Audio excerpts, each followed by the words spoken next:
வணக்கம். நான் உங்கள் exam guru Kali. TNPSC group 1 mains exam December மாதம் 2024 நடந்துச்சு. அதுக்கான ப்ரூஃப் வீடியோ தான் நம்ம பார்க்க போறோம். நம்ம ப்ரிலிம்ஸுக்கு ப்ரூஃப் வீடியோ போட்டு நீங்க பார்த்துருப்பீங்க. பல சேனல்கள் தமிழகத்துல பாத்தீங்கன்னா அதுவே ப்ரிலிம்ஸுக்கே போடுறது இல்லை. அது குரூப் 1 ப்ரிலிம்ஸ் மாதிரியான தேர்வுகள்ல நம்ம என்ன நடத்தணும், அது எக்ஸாம்ல என்ன வந்திருக்கு அப்படிங்கிறத ப்ரூஃப் காட்டுறது நிறைய பேர் தவறிட்டாங்க. நாம அதை தொடர்ச்சியா ஃபாலோ பண்ணிட்டு இருக்கோம். வந்ததுன்னா வந்தது, வரலன்னா வரல. நம்ம நடத்தினது நம்ம நடத்தாதது அப்படின்னு எல்லாத்தையும் தோல் உரிச்சு காட்டியிருக்கிறோம். அதே போல குரூப் 1 மெயின்ஸுக்கு ஐ திங்க் இதுதான் ஃபர்ஸ்ட் யூடியூபா இருக்கும்னு நினைக்கிறேன். குரூப் 1 மெயின்ஸுக்கு ப்ரூஃப் வீடியோ போட்டதுல இதுல எனக்கு மிகப்பெரிய சந்தோஷமும் ஒரு மிகப்பெரிய மன திருப்தியும் இருக்குது. நம்ம இந்த ஆர்கிமிடிஸ் பிரின்சிபல்ல படிச்சிருப்போம். அவர் குளிச்சுட்டே இருக்கும்போது திடீர்னு அவருக்கு ஒரு நாலேஜ் கிடைச்ச உடனே யுரேக்கா கண்டுபிடிச்சிட்டேன்னு எழுந்து மகிழ்ச்சியா வருவார். அது ஒரு சினாரியோல. அதே போல நமக்கும் இந்த கொஸ்டின் பேப்பர் பார்க்கும்போது ஒரு மிகப்பெரிய மன திருப்தி முதல்ல இருந்துச்சு. எப்படின்னா, நாம மெயின்ஸ் ஓரியன்டா நடத்தல. நல்லா புரிஞ்சுக்கோங்க. நாம ப்ரிலிம்ஸ் ஓரியன்டா தான் நடத்துறோம். நம்ம லாஜிக் என்னன்னா, ப்ரிலிம்ஸ் நடத்துறோம். இந்த ப்ரிலிம்ஸ் சிலபஸ் மெயின்ஸ்ல எங்கெல்லாம் வருதோ அங்கெல்லாம் நம்ம நடத்துறது உங்களுக்கு யூஸ் ஆகும். நான் இந்த மெயின்ஸ்னா என்ன, மெயின்ஸ் பத்தின எல்லா விஷயத்தையும் இந்த கிளாஸ்லயும் இன்னொரு வீடியோல தனியா மெயின்ஸ் பத்தியும் டிஸ்கஸ் பண்ண போறேன். எல்லாருமே நினைக்கிறது இந்த குரூப் 1 மெயின்ஸ் ப்ரிலிம்ஸ் கூட பாஸ் பண்ணிடலாம், மெயின்ஸ் எல்லாம் முடியாது. ஒரு பெரிய இன்ஸ்டியூட்டுக்கு போகணும், பெருசா பணம் கட்டணும், சென்னைக்கு தான் போகணும், மதுரை கோயம்புத்தூர் தான் போகணும், பெரிய பெரிய நகரங்கள் மாநகரத்துக்கு தான் போகணும், கிராமங்கள்லயோ ஒரு சாதாரண மாவட்ட தலைநகரத்திலயோ போனாலும் படிக்க முடியாது. இந்த மாதிரி ஒரு மிகப்பெரிய ஒரு மித்து நீண்ட காலமாக ஒரு புரளியும் ஒரு பொய் பிரச்சாரமும் நடத்திட்டு வராங்க. அதெல்லாம் இல்ல. அது சாதாரண விஷயம்தான். நம்ம தான் படிக்கணும், நம்ம தான் எழுதணும், எழுதி பிராக்டிஸ் பண்ணணும், நம்ம நாலேஜை வளர்த்துக்கணும், அறிவை விரிவு செய்ய வேண்டிய கட்டாயம் இருக்குது குரூப் 1 மெயின்ஸ் படிக்கிறவங்களுக்கு. அதுக்கு நாம என்னென்ன படிக்கணும், நீங்க என்கிட்டதான் கோர்ஸ் ஜாயின் பண்ணி படிக்கணும்னு அவசியம் கிடையாது. இது யாருமே சொல்ல மாட்டாங்க, நான் அப்படிதான் சொல்லுவேன். காரணம் என்னன்னா, சில பேரால இந்த ஃபீஸை பே பண்ணி கோர்ஸை ஜாயின் பண்ணி படிக்க முடியும், பல பேரால இது படிக்க முடியாது. அஃப்கோர்ஸ் நாம ஃபீஸ், இந்த கோர்ஸுக்கான ஃபீஸ் ரொம்ப ரொம்ப கம்மியாக தான் வச்சிருக்கிறோம். இருந்தாலும் உங்களுடைய விருப்பத்துக்கே விடுறேன்.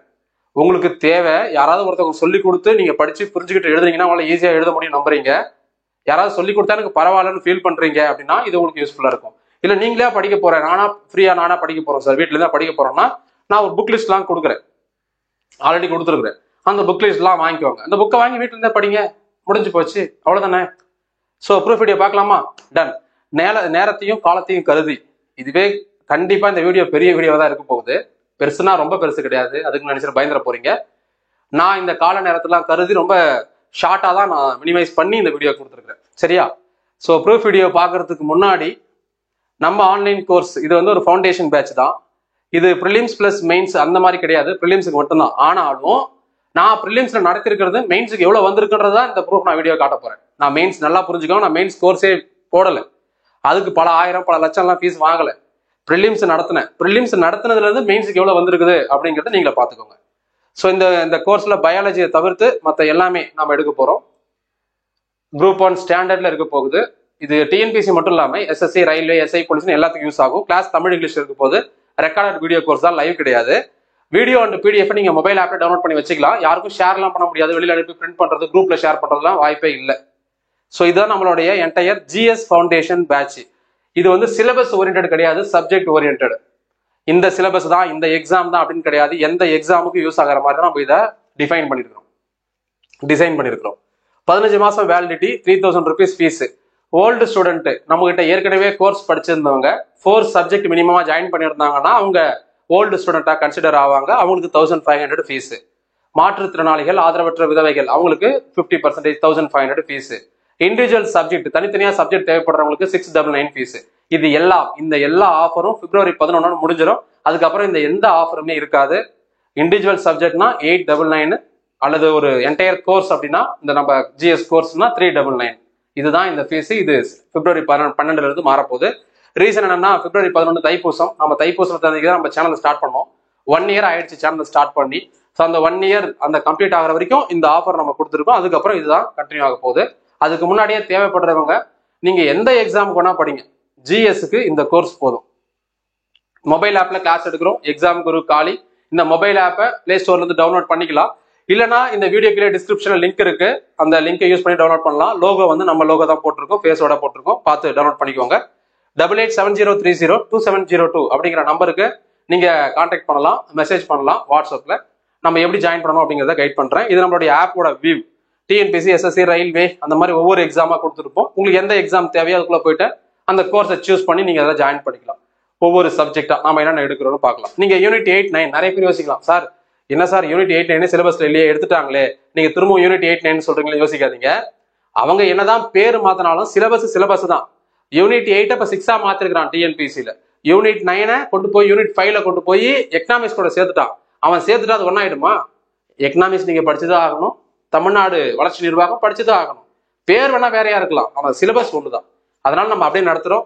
இது வந்து நம்ம இந்த கிளாஸுக்குள்ளார என்னென்ன கொடுத்துருக்குறோம் அப்படின்ற கண்டென்ட். சரியா? இது கான்ஸ்டியூஷன், பிசிக்ஸ், ஜியாகிரபில 28 வீடியோ, அதே மாதிரி எக்கனாமிக்ஸ்ல, அதுக்கப்புறம் யூனிட் 9, அதுக்கப்புறம் யூனிட் 8 ஹிஸ்டரி, ஐஎன்எம். இதெல்லாம் நம்ம பிப்ரவரி எண்டுக்குள்ள இந்த கோர்ஸை முடிச்சிருவோம். நான் டெய்லி வீடியோ ரெக்கார்ட் பண்ணி அப்லோட் பண்ணிட்டே இருப்பேன். சரி, இப்போ நம்ம டேரக்டா கொஸ்டின்ஸ்குள்ள போலாமா? ஒருங்கிணைந்த முதல்நிலை தேர்வு, குரூப் 1 தேர்வு. அதுல கம்பைன்டு குரூப் 1ல பாத்தீங்கன்னா இது பேப்பர் 2 பாத்துக்கோங்க. நடந்தது 11-12 வரைக்கும் நடந்திருக்குது. ஃபர்ஸ்ட் கொஸ்டின், சுயமரியாதை இயக்கத்தின் லட்சியமே தமிழக அரசியலில் உந்து சக்தியாக உள்ளது, விளக்குக. 10 மார்க் கொஸ்டின். செல்ஃப் ரெஸ்பெக்ட் மூவ்மெண்டோட ஐடியல்ஸ் என்னது, அது எப்படி ஒரு டிரைவிங் ஃபோர்ஸா தமிழ்நாடு பாலிடிக்ஸ்ல இருக்குதுன்னு கேட்டிருக்கிறாங்க. இப்போ நாம என்ன பண்ணோம்னா சுயமரியாதை இயக்கத்தை பத்தி முதல்ல தெரிஞ்சுக்கணும்.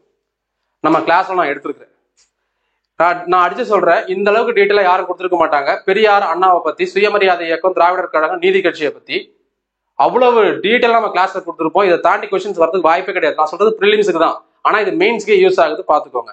சரி, இந்த சுயமரியாதை இயக்கம்னா என்ன, சுயமரியாதை இயக்கம் அதுக்கு தொடர்பான முக்கியமான சம்பவமே என்னன்னு கேட்டீங்கன்னா, அவங்களுடைய முக்கியமான கருத்துக்கள்ல ஒண்ணு, அவங்க ஆரம்பிச்சதோட நோக்கமே பெண் விடுதலை, ஜாதிய பாகுபாடை ஒழிக்கிறது, கோயில் நுழைவு. அந்த கோயில் நுழைவு எங்க நடந்தது, யாரெல்லாம் அதுக்கு தலைமை ஏற்று இருந்தாங்க, எந்தெந்த ஊர்ல எந்தெந்த கோயில்ல அப்படின்றது. அப்படியே வந்தீங்கன்னா ரொம்ப ரொம்ப முக்கியமானது அவங்களுடைய சுயமரியாதை திருமணம். அதுக்கு திருமண சட்டம் யாரோட ஆட்சி காலத்துல கொண்டு வந்தாங்க. நான் ஒன்னொன்னும் பொறுமையா லைன் பை லைன் எக்ஸ்பிளைன் பண்ண முடியாது, பண்ணா ரொம்ப டைம் ஆயிடும். நான் கிட்டத்தட்ட பாத்தீங்கன்னா உங்களுக்கு இதுல 300 பேஜுக்கு மேல இருக்குது. நம்ம இப்பதான் 14 பேஜ்ல இருக்கோம், அதனால கொஞ்சம் ஃபாஸ்டா போறேன். சரியா? ரைட். முதல் சுயமரியாதை மாநாடு நிறைய பேருக்கு தெரியாது, தெரிஞ்சுக்கோங்க. முதல் சுயமரியாதை மாநாட்டுக்கு என நம்ம தலைவர் வந்து தெரியும், நம்ம நல்லா படிச்சிருப்போம். யாரு? WPA சவுந்தரபாண்டியன் படிச்சிருப்போம். துணைத் தலைவர் யாரு? பெரியார், AD பன்னீர்செல்வம். சில இடங்களில் AT பன்னீர்செல்வம் கொடுத்துருப்பாங்க, ரெண்டுமே ஒண்ணுதான். இதுல பாருங்க, இதுக்காகவே தனியா ஒரு ரயில் நிலையத்தை உருவாக்கி இருக்காங்க. அந்த ஸ்டேஷன்ல வந்து நிக்கணும் அப்படின்னு சொல்லிட்டு ஒரு ஸ்டேஷன் உருவாக்கி இருக்காங்க. அந்த ஸ்டேஷனுக்கு பேரு பிட்டி தியாகராய செட்டி ஸ்டேஷன்.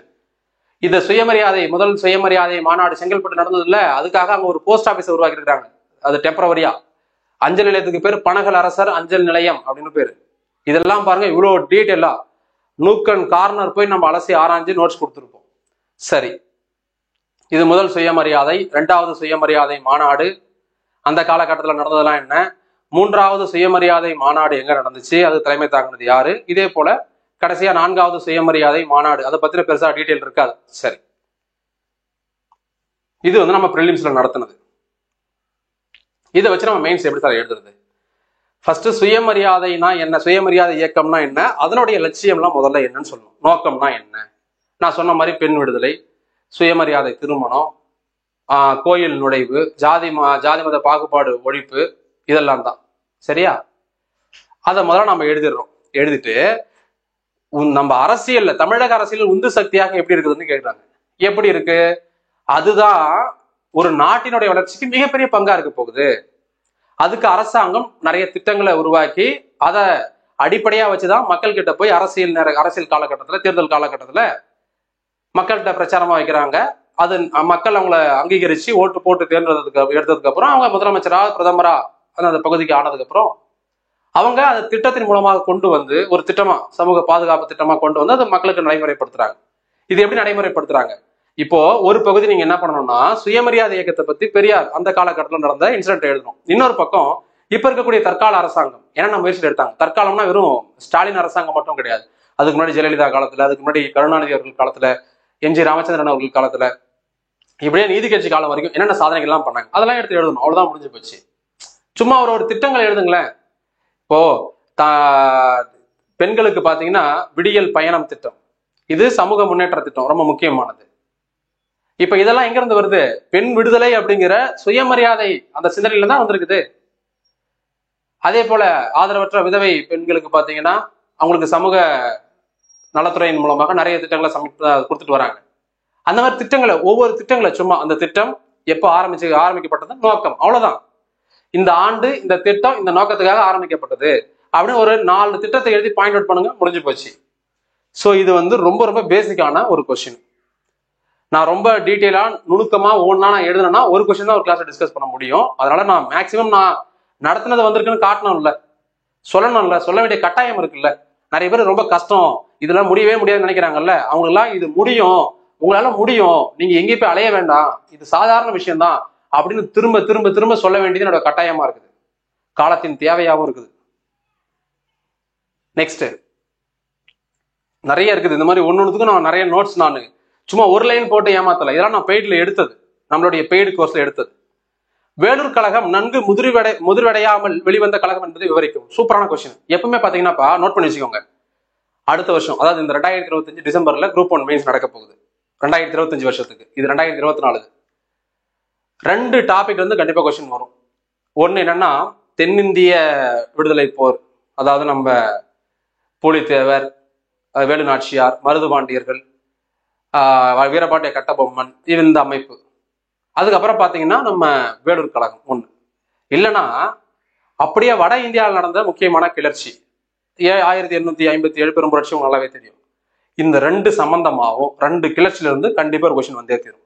அது 10 மார்க்கோ 15 மார்க்கோ.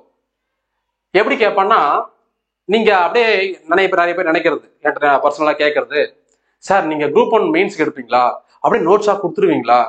கொடுப்பாங்க, நல்லா கொடுப்பாங்க. இதுதான் மிகப்பெரிய ஒரு கவலையாகவும் இருக்குது. நீங்க என்ன நினைக்கிறீங்கன்னா, இன்னுமே நம்ம ஸ்கூல் படிக்கிறோம், காலேஜ் படிக்கிறோம், ஒரு புக்கு சொல்றாங்க, அந்த புக்கை நம்ம மனப்பாடம் பண்ணிட்டு எழுதிட்டா பாஸ் பண்ணிடலாம். அது கிடையாது, சீரியஸா அது கிடையாது, யாருமே சொல்ல மாட்டாங்க. இந்த குரூப் 1 அப்படிங்கிறது கிட்டத்தட்ட சயின்ஸ் அப்படிங்கிறது சயின்சியா அப்படிங்கிற வேர்ட்ல இருந்து வந்தது. சயின்சியா அப்படின்னா அறிந்து கொள்ளுதல், புரிந்து கொள்ளுதல், தெரிந்து கொள்ளுதல் அப்படின்னு அர்த்தம். நம்ம பிசிக்ஸ்ல எடுத்திருப்போம் அதையும். அப்போ குரூப் 1 அப்படிதான் ஒரு சயின்சியா மாதிரி தான். நீங்க எப்படி அண்டர்ஸ்டாண்ட் பண்ணிக்கிறீங்க, எப்படி புரிஞ்சுக்கிறீங்க, புரிஞ்சதை வச்சு ஆன்சர் பண்றது.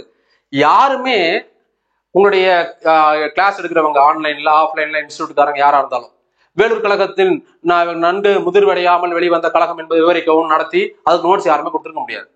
ஜென்ரலா தான் கொடுப்பாங்க, பொதுவா இருக்க விஷயத்த எல்லாம் சொல்லிடுவாங்க. நீங்க அதை புரிஞ்சுக்கிட்டு அவன் எப்படி கேள்வி கேட்கிறானோ அதுக்கு பதில் சொல்லணும், அதுதான் விஷயம். இப்ப நான் நோட்ஸ் காட்டுறேன் பாருங்க. நிறைய பேருக்கு தெரியுமா தெரியாதான்னு தெரியல. வேலூர் புரட்சினால கண்ணை முடிக்கிட்டு ஜூலை 10 1806 சொல்றாங்க. கிடையாது, பிளான் பண்ணது 10 கிடையாது 13.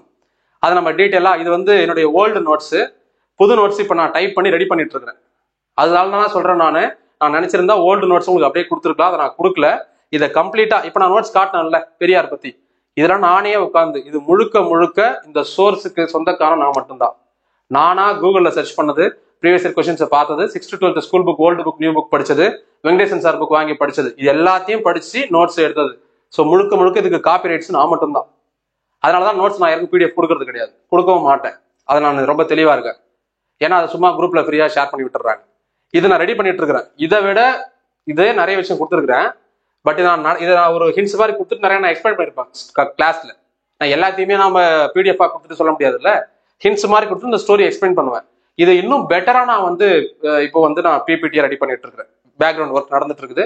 பேக்ரவுண்ட்ல நான் மட்டும் தான் திரும்பி ஒர்க் பண்றேன். ஸோ 1806 வேலூர் கழகம் புரட்சி, இது எங்க நடந்துச்சு? வடார்காடு மாவட்டம், நாங்க வந்து தென்னற்காடு மாவட்டம், விழுப்புரம் மாவட்டம், கடலூர் மாவட்டம், தென்னற்காடு, திருவண்ணாமலை, வேலூர், திருப்பத்தூர் அந்த பக்கம் இருக்குல்ல, மதுரை திருப்பத்தூர்ல, வேலூர் திருப்பத்தூர், இதெல்லாம் பாத்தீங்கன்னா வடார்காடு மாவட்டம். ஸோ வடார்காடு மாவட்டம் தலைநகரம் தான் வேலூர். இதுக்கு நம்ம வெங்கடேசன் சார் சூப்பரா ஒரு டெபினேஷன் கொடுத்திருப்பாரு. வேல் ஊர், வேல்கள் அதிகமாக இருக்கக்கூடிய ஊர், அதனாலதான் அதுக்கு பேரு வேலூர் அப்படின்னு சொல்றாரு. நான் வந்து கதை உடனே நினைச்சிட போறீங்க. வெங்கடேசன் சாரோட புக்ல தற்கால தமிழ்நாட்டு வரலாறு அப்படிங்கிற புக்ல கொடுத்துருக்காரு, படிச்சு பாருங்க. ரைட்டு. ஸோ இந்த வேலூர் தான் தலைநகரம். அந்த பகுதியை ஒட்டி இருந்தது பாத்தீங்கன்னா மைசூர் பகுதி. அந்த மைசூர்ல ஆட்சியில் இருந்தவங்க பாத்தீங்கன்னா முன்னாடி வந்து உடையார் வம்சம் தான் இருந்தாங்க. இது நான் சொன்னா பெரிய கான்ட்ரவர்ஷியல் ஆயிடும். திரும்ப நான் வந்து ஒரு பிரச்சனையை உண்டாக்க, இந்து முஸ்லீம்ல ஒரு பிரச்சனையை உருவாக்க நான் விரும்பல. அவங்க கண்ட்ரோல தான் இருந்துச்சு. அவங்கள ரிமூவ் பண்ணிட்டு தான் இவங்க வராங்க. சுல்தான் ஆட்சி வருது. அதுல திப்பு சுல்தான் வந்து ஆட்சி இருந்தாரு. அவரு இந்த மைசூர் போர்கள்ல மொத்தம் 4 மைசூர் போர் நடக்கும். அது 4வது மைசூர் போர் கடைசியா பார்த்தீங்கன்னா அவர் இறந்துடுறாரு. அதுக்கப்புறம் பாத்தீங்கன்னா முழுக்க இந்த பகுதி என்ன ஆயிடுது, இந்த 1801 ஜூலை 31 ஒரு கர்நாடிக் ட்ரெட்டி போடுறாங்க, ஒப்பந்தம் அக்ரிமெண்ட். அதன் மூலமா வட ஆற்காடு, தென் ஆற்காடு, மதுரை, திருச்சி எல்லாமே வந்து பிரிட்டிஷ்காரனுக்கு கப்பம் கட்ட வேண்டிய பகுதியா மாறுது.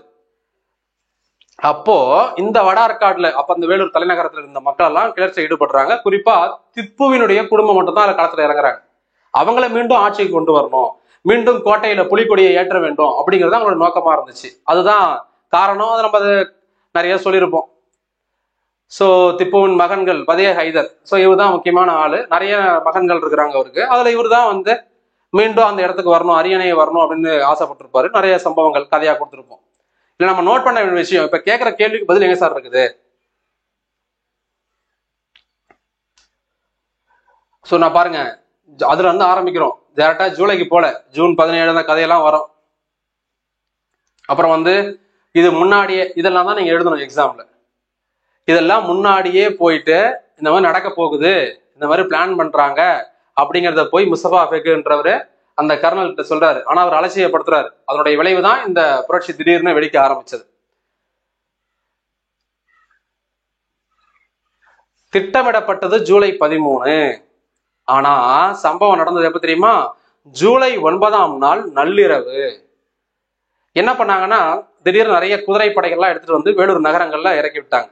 வேலூர் வீதிகள்ல வந்து குதிரைப்படைகள் நிறைய வந்து போயிட்டு இருக்கு, குதிரை நிறைய போகுது, குதிரை வண்டி எல்லாம் போயிட்டு இருக்குது. அப்ப எதுக்கு ஒரு சாதாரண இடத்துல திடீர்னு ஏன் குதிரை வண்டிகள் அதிகமா போனோம்? இந்த கோட்டை வந்து வேலூர் கோட்டை வந்து சுல்தானுடைய கண்ட்ரோல் இருக்குது தான். ஏன்னா அவங்க தான் ஆட்சிக்கு வந்துடுறாங்க, அவங்களோட கண்ட்ரோல் இருக்குது. அதுக்கப்புறம் அது ஆங்கிலேயர்கள் கண்ட்ரோலுக்கு போகும்போது 1000 பேர் நம்மாலும் 400ல இருந்து 500 பேரு இங்கிலீஷ்காரனும் அதுக்கு பாதுகாப்பு இருக்கான் இந்த கோட்டைக்கு. இந்த கோட்டைக்கு வெளியில நிறைய பேர், அதாவது நம்ம ஆளுங்கன்ற சென்ஸ் ஆங்கிலேயருக்கு எதிராக இருக்கிறவங்க, அதுல இந்து இருக்கிறாங்க, முஸ்லீம் இருக்கிறாங்க. ஸோ அவங்களும் உள்ளார இருந்த அந்த 1000 பேர் இருக்காங்கல்ல இந்தியர்கள், அந்த 1000 பேர்ல ஒரு சில பேரும் இந்த பிளான் பண்றாங்க. பண்ணிட்டு ஜூலை 13ஆம் தேதி அன்னைக்கு பக்காவா பிளான் பண்ணி எல்லாம் ரெடி பண்ணி வச்சுட்டு, அதுக்கு முன்னாடியே ஒருத்தர் என்ன பண்றாருன்னா, நம்ம ஆள்லயே ஒருத்தர் இருப்பார் இல்லையா, இதுல வந்து எட்டப்பன் கிடையாது, இதுல யாருன்னா அவரு வெங்கடேசன் சாரை சூப்பரா புக்ல கொடுத்திருப்பாரு, ஒரு குடிகார ஜமீன்தார் அப்படின்னு கொடுத்திருப்பாரு. அப்ப அந்த காலத்துல இருந்தே இருக்குது இது, அவ்வளவுதான். இப்ப டாஸ்மாக் இருக்குது, அப்ப டாஸ்மாக் இல்ல வேற ஒரு பேர்ல வச்சிருப்பாங்க போல அப்படின்னா. அவர் என்ன பண்ணிட்டாருன்னா, முன்கூட்டியே அவர் வந்து இப்ப நம்ம ஊர்ல இருப்பாங்கல்ல, சாதாரணமா தான் அப்படியே அமைதியா இருப்பான், தண்ணியை போட்டு வந்தா பெரிய பிரச்சனை பண்ணுவான், ரகலை பண்ணுவான், உண்டா இல்லையா? இதேதான் அந்த காலத்தையும் பண்ணிக்கிறான். 100-200 வருஷத்துக்கு முன்னாடியே அந்த ஆள் தான் திடீர்னு என்ன பண்ணிட்டான், முன்னாடியே கலவரத்தை தூண்டி விட்டுருக்கிறான், கலவரத்துல இறங்கிட்டு இருக்கிறான். வேற வழியே இல்லாம கலவரம் அன்னைக்கே ஸ்டார்ட் ஆகுது. 9ஆம் நாள் நள்ளிரவு ஆரம்பிச்சு ஜூலை 10ஆம் நாள் மதியானத்துக்குள்ளே இந்த புரட்சி வந்து முடிஞ்சு போகுது. இந்த குறுகிய காலமே நம்மளுடைய தோல்விக்கு மிகப்பெரிய காரணம் ஆயிடுச்சு. ஏன் அப்படின்னா, இது எங்கேயும் பரவல, மக்கள் வந்து இதுல புரட்சியில கலந்துக்கல, பெரிய பெரிய செல்வந்தார்கள் அவங்கெல்லாம் ஆங்கிலேயத்துக்கு சப்போர்ட்டாவே இருந்துட்டாங்க. இதெல்லாம் ஒரு பக்கம். இன்னொரு பக்கம் அந்த கோட்டையில இருந்தவங்க மட்டும்தான் இந்த போர்ல வந்து கலந்துக்கிட்டாங்க. வெளியில இருந்து வந்தவங்க மிக மிக சொற்பமான நபர்கள். ஸோ இதெல்லாம் தான் நம்மளுக்கு காரணம். இதையும் தாண்டி நம்ம பிளான் பண்ணது ஒரு டேட்டு, நடந்தது ஒரு டேட்டு. இப்ப நான் சொன்னதை நீங்க கதையா புரிஞ்சுக்கணும், புரிஞ்சுக்கிட்டு இதுக்கு பதில் சொல்லணும். இதுதான் குரூப் 1, இப்படிதான் குரூப் 1 படிக்கணும், இப்படிதான் குரூப் 1 எழுதுறது. இதுக்கப்புறம் ஃபர்ஸ்ட் கான்செப்ட் என்னன்னா, நீங்க விஷயத்தை எல்லாத்தையும் படிச்சு புரிஞ்சுக்கிறது, சிலபஸ் வைஸ். ரெண்டாவது எழுதுறது. இப்ப நான் முதல்ல என்ன பண்றேன்னா, இது வந்து ஒவ்வொரு கோர்ஸா ஸ்டெப் பை ஸ்டெப்பான ப்ராசஸ். இது ஃபர்ஸ்ட் கோர்ஸ்ல நம்ம என்ன பண்றோம்னா, ஆன்லைன் கிளாஸ்ல இதெல்லாம் நம்ம எக்ஸ்பிளைன் பண்றோம், நீங்க நல்லா தெளிவா புரிஞ்சுக்கணும். ரெண்டாவது கோர்ஸ்ல நம்ம என்ன பண்றோம் அப்படின்னா, எழுதுறது. நான் கொஸ்டின் கொடுப்பேன். இப்போ 1806 அதாவது சிப்பாய் கழகம் சிலபஸ் எடுத்துக்கிறோம். சிலபஸ்ல ஒரு பாயிண்ட் கொடுக்குறோம், அந்த பாயிண்ட் நம்ம கட்டம் கட்டுறோம். கட்டம் கட்டிட்டு இதுல எப்படிலாம்ப்பா கொஸ்டின் கேட்பான் டிஸ்கஸ் பண்றோம். நான் ஒன்றும் கடவுள் கிடையாது, நான் ஒன்றும் டிஎன்பிசி போர்டு கிடையாது, நான் டிஎன்பிசி புரோக்கரேஜ் வாங்கிட்டு அவங்களுக்கு நான் புரோக்கர் வேலை செய்யற ஆள் கிடையாது, இல்ல அவங்கள்ட்ட மற்றவங்கள்ட்ட பணம் வாங்கி கொஸ்டின் லீக் பண்ற ஆள் கிடையாது. அப்போ நாம எல்லாம் சேர்ந்து டிஸ்கஸ் பண்றோம். ஒரு டாபிக் இருக்குப்பா, ஒரு ஜிடி மாதிரி ஜெனரல் டிஸ்கஷன். இல்ல எப்படி கொஸ்டின் கேட்பான் நீங்க சொல்லுங்க, நான் சொல்றேன். ஸோ இந்த மாதிரிலாம் கேட்பான். Okay done. அப்போ ஒரு டாபிக்ல இருந்து ஒரு 5ல இருந்து 10 கொஸ்டின் கேட்பான். இதுக்கு எல்லாத்துக்கும் நோட்ஸ் ரெடி பண்ணுங்க, முடிஞ்சு போச்சு. எல்லாம் ரெடி பண்ணாதானே, அதாவது நான் ஒரே ஆளே 3 பேப்பர் இருக்குது, மொத்தம் 4 பேப்பர். ஃபர்ஸ்ட் பேப்பர் விட்டுருங்க, அது வந்து 10th நீங்க பாஸா, அந்த ஃபர்ஸ்ட் பேப்பர்ல பாஸ் விடுங்க. மீதி 3 பேப்பர் தான் முக்கியமானது. இந்த 3 பேப்பரையும் நான் ஒரே ஆளே படிச்சு ஒரே ஆளே நோட்ஸ் எடுத்தாதான் வருஷங்கள் ஆகும். நாம ஒரு 100 பேர் சேர்ந்து படிச்சோம்னா என்ன ஆகும்? எவ்வளவு சீக்கிரம் முடியுமோ அவ்வளவு சீக்கிரம் நோட்ஸ் எடுத்து முடிச்சிருவோம். இன்னைக்கு இந்த டாபிக் பா, நீங்க எல்லாம் நோட்ஸ் எடுத்து வரணும். இந்த டாபிக் நீ எடு, இந்த டாபிக் நீ எடு, இந்த டாபிக் நான் எடுக்கிறேன். டன். இது அப்படியே அப்படியே கோர்வையை யோசிச்சு பாருங்க, சேர்த்து பாருங்க, முடிஞ்சு போச்சு, அவ்வளவுதான். உங்களுக்கு ஒர்க்கும் கம்மியா இருக்கும். ஒரு ஆள் ஒரு டாபிக் எடுக்கிற மாதிரி இருக்கும். அதே நேரத்துல ஒரு நாளைக்கு ஒரு முக்கியமான சிலபஸையும் முடிச்ச மாதிரி ஆயிடும். இப்போ நம்ம என்ன பண்றோம்னா எல்லாத்தையும் கேதர் பண்ணி அதை ரெடி பண்ணி எல்லாருக்குமே ஷேர் பண்றோம். முடிஞ்சு போச்சு. இதுதான் நான் வச்சிருக்கிற குரூப் 1 மெயின்ஸுக்கான ப்ராசஸ். இது வரைக்கும் யாருமே இதை பண்ணது கிடையாது. தமிழ்நாட்டில் பண்ணவும் முன் வர மாட்டாங்க. அதுக்கு காரணம் என்னன்னா, இப்படிலாம் பண்ணிட்டோம் அப்படின்னா எளிமையாவே எல்லாம் படிச்சிருவாங்க. யாரும் பெரிய இன்ஸ்டியூட்ல பெரிய பணம் கட்டி சேர மாட்டாங்கன்ற காரணம் தான். ரெண்டாவது, நமக்குள்ள ஒற்றுமை கிடையாது. நான் வழக்கமா எப்பவுமே சொல்றதுதான், நல்ல கண்டென்ட் நல்ல முயற்சி எடுக்கிறவங்கள சப்போர்ட் பண்ணுங்க. நீங்க எவ்வளவு சப்போர்ட் பண்றீங்களோ அதை பொறுத்து தான் நல்ல விஷயங்கள் வந்து சேரும். இல்லைன்னா கடைசி வரைக்குமே நான் வழக்கமா சொல்ற மாதிரி யூடியூப்ல கதை சொல்லிக்கிட்டு ஸ்கூல் புக்ஸ் வச்சு லைன் பை லைனா படிச்சுக்கிட்டு அப்படிதான் காட்டிட்டு இருப்பாங்க. அதுக்காக நான் ஸ்கூல் புக் படிக்கிறத தப்புன்னு சொல்லவே மாட்டேன். ஸ்கூல் புக் தான் பேஸ்மெண்ட், ஸ்கூல் புக் தான் ஆதாரம் எல்லாத்துக்குமே. நான் அதுக்கும் ப்ரூஃப் சொல்றேன். 11th 12th ஸ்கூல் புக் எவ்வளவு முக்கியம் அப்படிங்கிறது இந்த புக்ல உங்களுக்கு இந்த கொஸ்டின் பேப்பர்ல கொடுத்துருக்கேன். அதையும் சொல்றேன். அப்ப ஸ்கூல் புக் படிக்கணும். ஸ்கூல் புக் மட்டும் படிச்சுட்டு போனா குரூப் 1 பாஸ் பண்ண முடியாதுன்றதுதான் என்னுடைய கருத்து. இந்த கொஸ்டின் முடிஞ்சதுங்களா? அடுத்தது. சோ இந்த மாதிரி ஒவ்வொரு கொஸ்டினுக்கும் நான் சொல்றேன். மோகன்தாஸ் கரம்சந்த் காந்தியின் வாழ்க்கை மற்றும் இந்திய சமூகத்தின் மீதான அவரது தத்துவத்தின் தாக்கம் ஆகியவற்றை விளக்குக. முதல்ல மோகன்தாஸ் கரம்சந்தனுடைய வாழ்க்கையை சொல்றாங்க. நான் வாழ்க்கையே மொத்தத்தையும் கொடுத்துட்டேன். மோகன்தாஸ் கரம்சந்த் காந்தி அவர் எங்க பிறந்தாரு, எந்த ஊர்ல பிறந்தாருன்னு ஆரம்பிச்சு அவருடைய உற்றார் உறவினர்ல இருந்து, தாய் தந்தையர்ல இருந்து, உடன் பிறந்தார்ல இருந்து, அவருடைய கல்வி, அவருடைய வேலை, அதுக்கப்புறம் அவர் தென்னாப்பிரிக்காவில இருந்து இந்தியாவுக்கு வர்றது, தென்னாப்பிரிக்காவில் நடந்த சம்பவங்கள், அதுக்கப்புறம் இந்தியாவுக்கு வர்றது, இந்தியாவுக்கு வந்த உடனே அவரு விடுதலை போராட்டத்துல இறங்குறது, அவர் பங்கெடுத்த முக்கியமான விடுதலை போராட்டம்லாம் என்னென்ன, எந்தெந்த காலகட்டத்தில் என்னென்ன சம்பவம் நடந்தது, பத்திரிகை துறையில, சேவை துறையில அவருடைய பங்கு என்ன, அவருடைய ஈடுபாடு என்ன, இது எல்லாத்தையும் கொடுத்துருக்கோம்.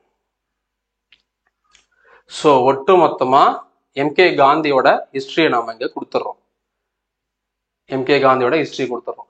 இப்ப போயிட்டு இந்த காந்தியினுடைய தத்துவத்தை முதல்ல எழுதிட்டு அது எப்படி சமூகத்துல தாக்கத்தை ஏற்படுத்தியிருக்காதான கேள்வி.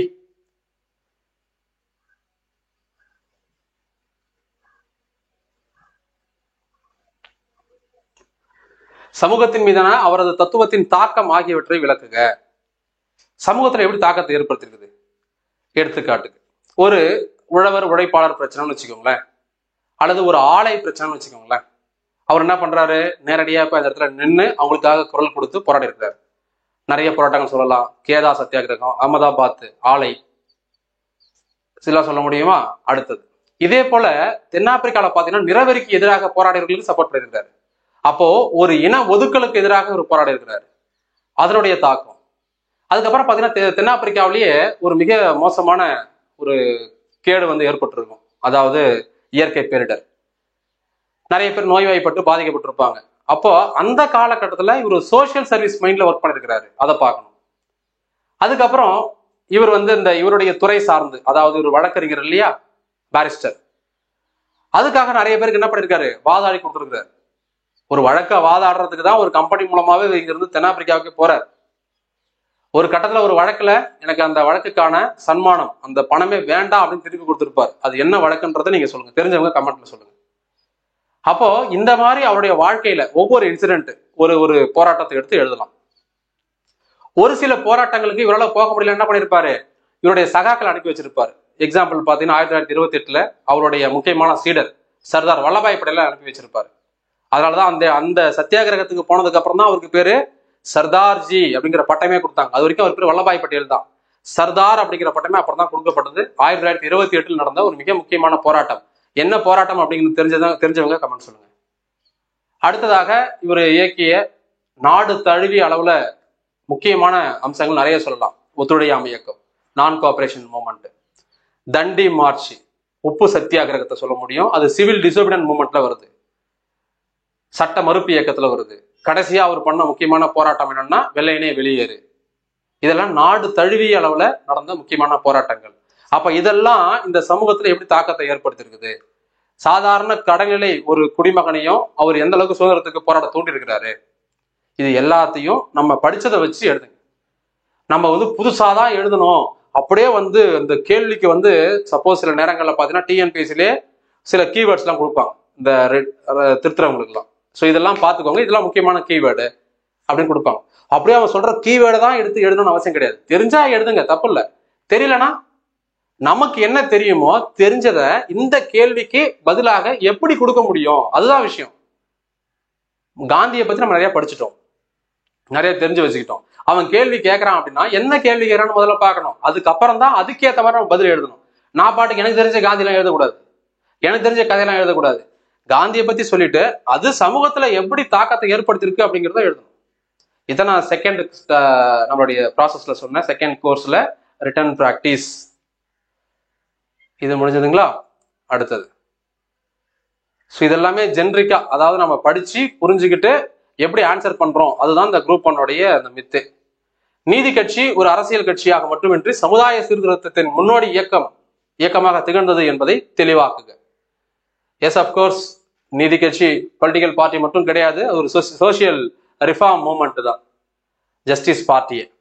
ஸோ நீதி கட்சின்னு ஆரம்பிச்சு அவங்க என்னென்ன பண்ணாங்க, அதனுடைய ஹிஸ்டரி என்ன அப்படிங்கிறத நம்ம எல்லாம் சொல்லிட்டு யார் யார் ஆரம்பிச்சாங்க, எப்படி உருவான, முதல்ல MUL இருந்துச்சு, அந்த MUL இருந்தது எப்படி வந்து மாறினது.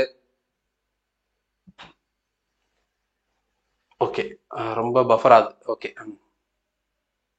அதுக்கு காரணமான தலைவர்கள்லாம் யாரு, அவங்கள பத்தின இன்ஃபர்மேஷன்ஸ் நான் திரும்ப சொல்றேன். இதெல்லாம் வந்து நான் போன பேட்ச்ல கொடுத்த டேட்டா.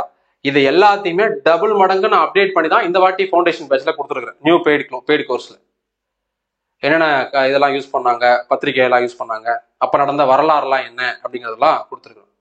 இப்போ நீதி கட்சி ஒரு கட்சி மட்டும் இல்லாம அது ஒரு சமுதாய சீர்திருத்த இயக்கமாக மாறுச்சுன்னு சொன்னாங்கல்ல, அதுதான் இது. எப்படி சமுதாயத்தை சீர்திருத்த முடியும்?